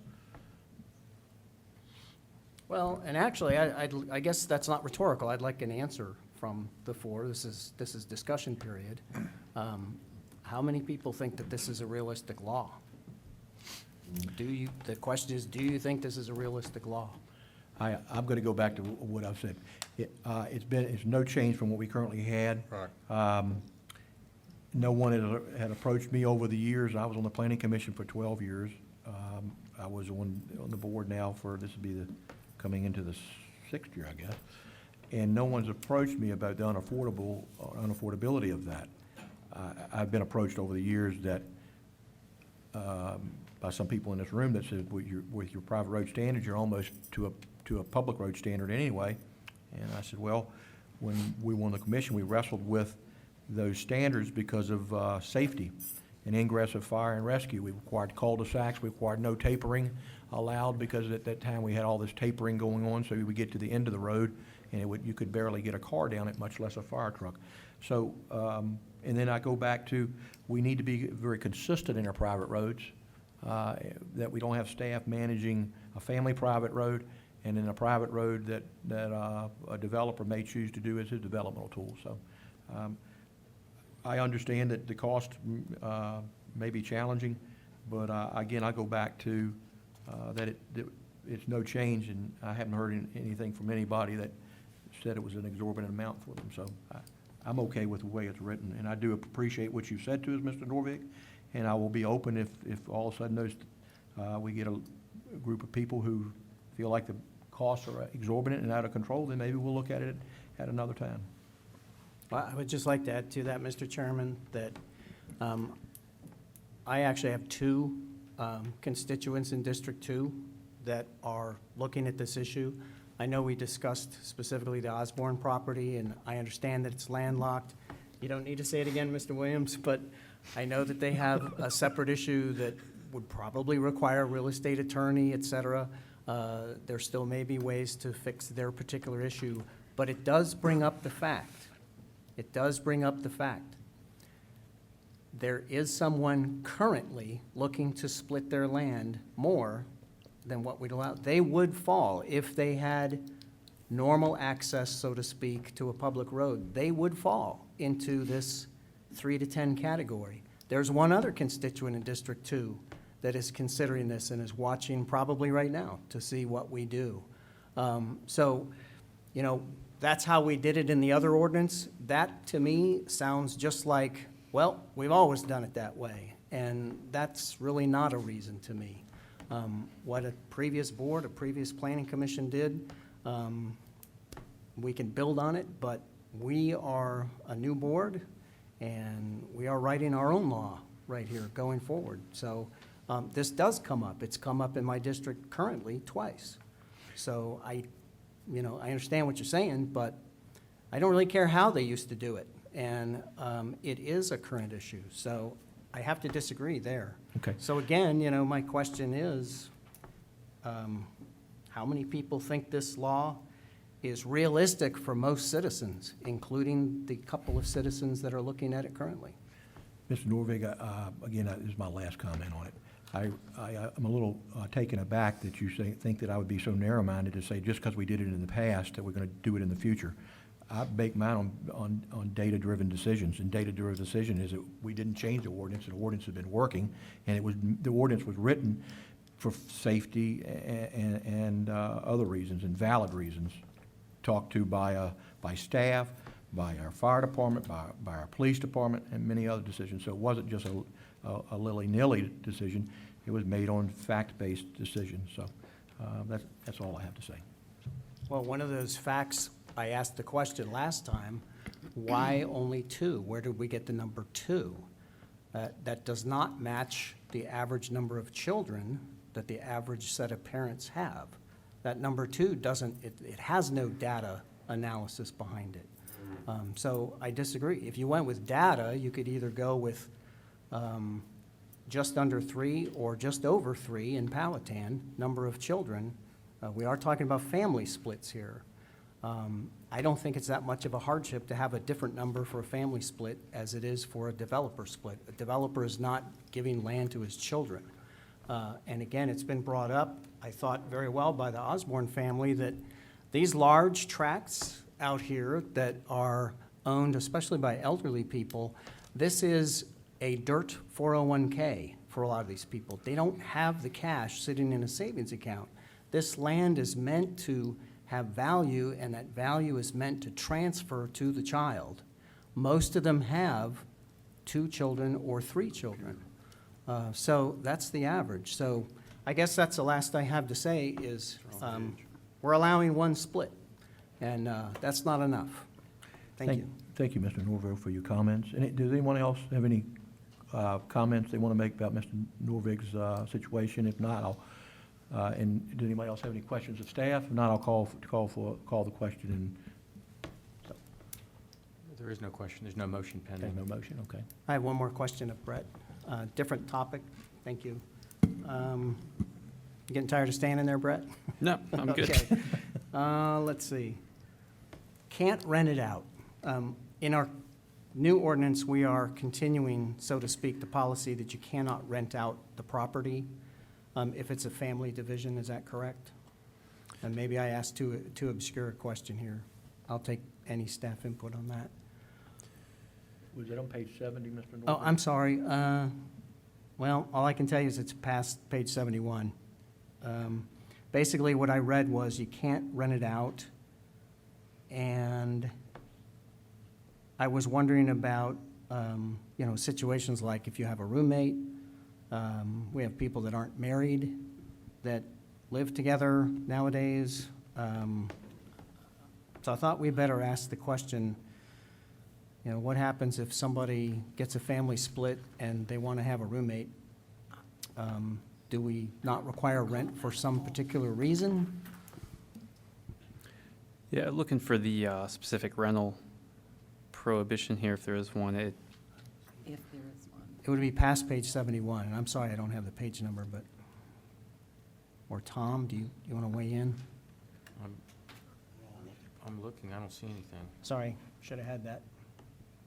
Okay, page 71, C, under non-immediate family members. 2, no structure on the lot being divided off shall be rented to any person other than an immediate family member. Yeah, so there is such a provision there. I guess my question is, do we need to amend any wording there to, not to, I don't know, the deed, the mortgage, however you want to put it, should be in the family, immediate family member, but are they allowed to have somebody, living in a spare bedroom and contributing $300 a month? Yeah, we, there's the title provision is in here, so they wouldn't be able to transfer the title. The rental there, the likelihood that we would know if somebody has somebody in, admittedly pretty low. That would be essentially complaint driven. If it was causing a problem or something, then it would be brought to our attention, and then we would have to see if it's enforceable. But again, it would not be my intention, certainly not typical to, once somebody gives a gift to a family member, a parcel, for us to inspect or want to see who lives there or anything like that. Yeah, and I don't want to make too big a deal about this. This is not a big hill here. I just didn't know if we wanted to attach a few words on there or not. But I just thought I brought it up. When I read it, scenario popped into my head because I had a roommate at one point that shared a house that I owned.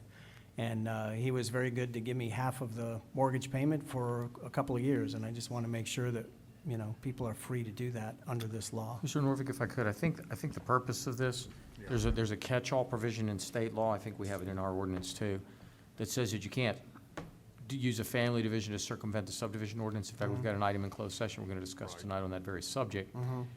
And so what this is designed to eliminate is the, oh, well, we'll rent it to you for 5 years, rent option to purchase.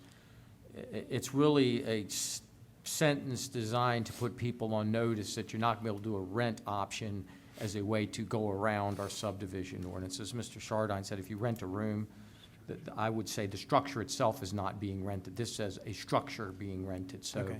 if you rent the entire structure, the house, then the concern is you're attempting to circumvent the family division ordinance. Agreed, If okay. you rent a room, you're not really renting the structure. Thanks, that clears it up. I'm satisfied. Thank you, Brett.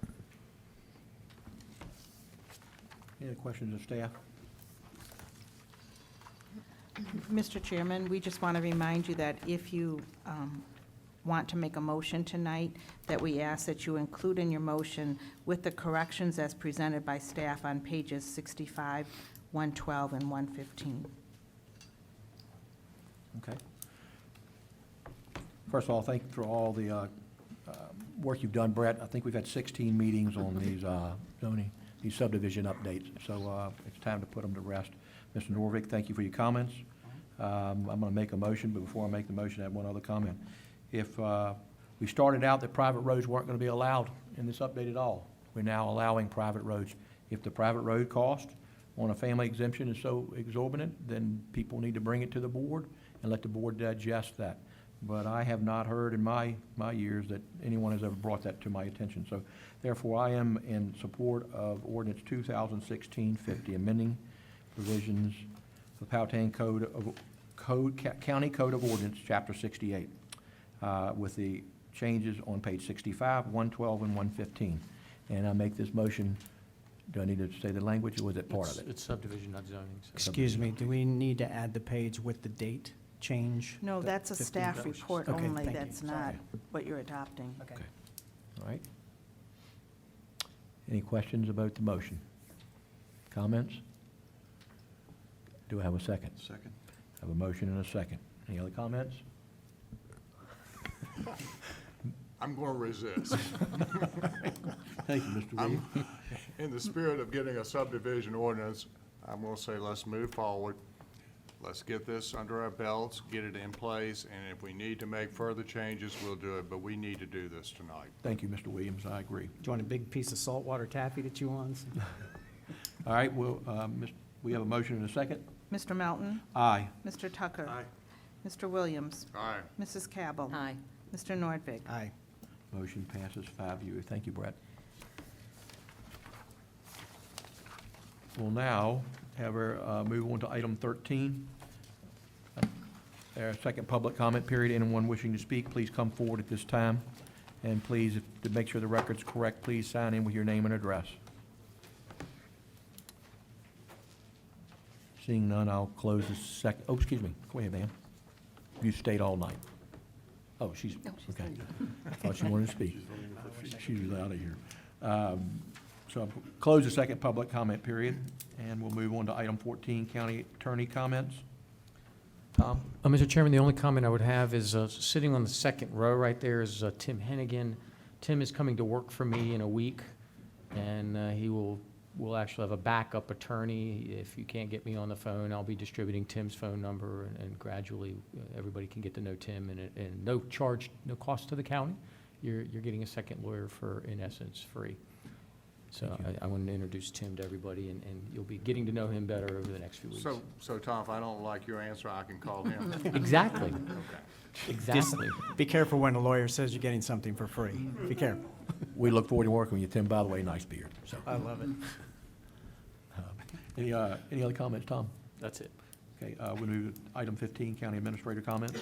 My only comment is I wanted to remind you that you have the PLI dinner, which is with the Board of Supervisors and the school board in the 2017 PLI class, Tuesday, March 7th at 5:45 at the high school.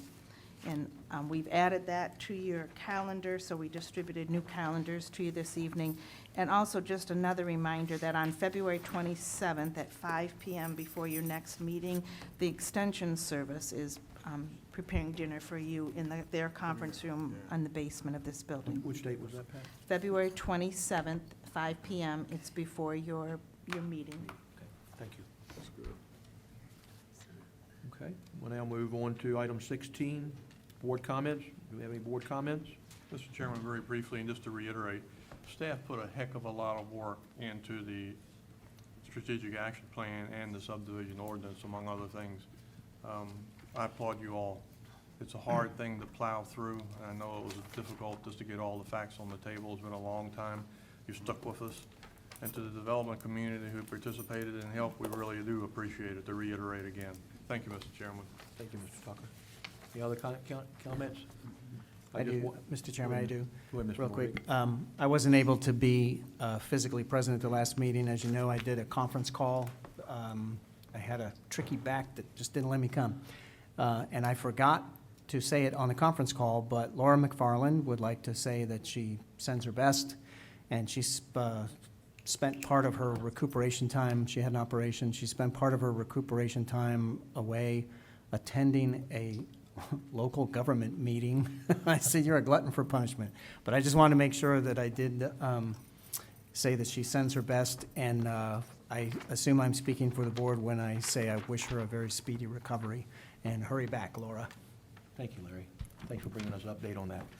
I have one quick comment, and then we'll move on. We had an event in the county just recently. It was a Martin Luther King celebration. Again, this was my 6th year attending the event. Many in this room attended the event. And one of the things that was very enlightening and very heartfelt to me was that this sense of community that's in this county is really tremendous. The event has grown, and it's many different ethnicities there, and everybody is working for a good cause to make this a great place to live, work, and play. So if you have never attended it, it'll be next year, as they are already planning for it, and I would encourage anyone to go. So it's a wonderful event. Thank you. No other comments? We'll move on to item 17, closed session time. Will you lead us to closed session? Yes, please? sir. Whereas the Board of Supervisors of Powhatan County desires to discuss in closed meeting the following: one matter concerning discussion of performance of a specific public officer in consultation with legal counsel pertaining to actual or probable litigation where such consultation in open meeting would adversely affect the negotiating or litigating posture of the public body, in consultation with legal counsel employed or retained by the public body regarding specific legal matters requiring the provision of legal advice by such counsel. And whereas pursuant to sections 2.2, 3711A1 and A7 of the Code of Virginia, such discussions may occur in closed meeting. Now therefore be resolved that the Board of Supervisors of Powhatan County does hereby authorize discussion of the aforesaid matters in closed meeting. Need that in the form of a motion. I make that in the form of a motion, Mr. Chairman. Second. I have a motion and a second. All in favor? Aye. Aye. Those opposed? Motion passes 5-0. We're in closed session. To be included in the minutes of this meeting. Do you certify to the best of your knowledge that the only matters discussed in the closed meeting were public business matters lawfully exempted from open meeting requirements, and only such public business matters as were identified in the motion by which the closed meeting was convened were heard, discussed, or considered in the closed meeting just conducted? Mr. Williams? Aye. Mr. Nordbeck? Aye. Mrs. Cabell? Aye. Mr. Melton? Aye. Mr. Tucker? Aye. Mr. Chairman, I'd like to make a motion. I move that we authorize the chairman of the Board of Supervisors to sign a memorandum of understanding with the clerk of the court, subject to the approval of the county attorney. We have a motion on the floor. We have a second. Second. We have a motion and a second. Any questions or comments? Seeing none, we'll call for a vote. Do we need a roll call? All in favor of the motion as presented? I apologize, I'm tired. Aye. Aye. Those opposed? Motion passes 5-0. Mr. Chairman, I move that we adjourn. Second. We have a motion. All in favor of adjournment? Aye. Meeting is adjourned.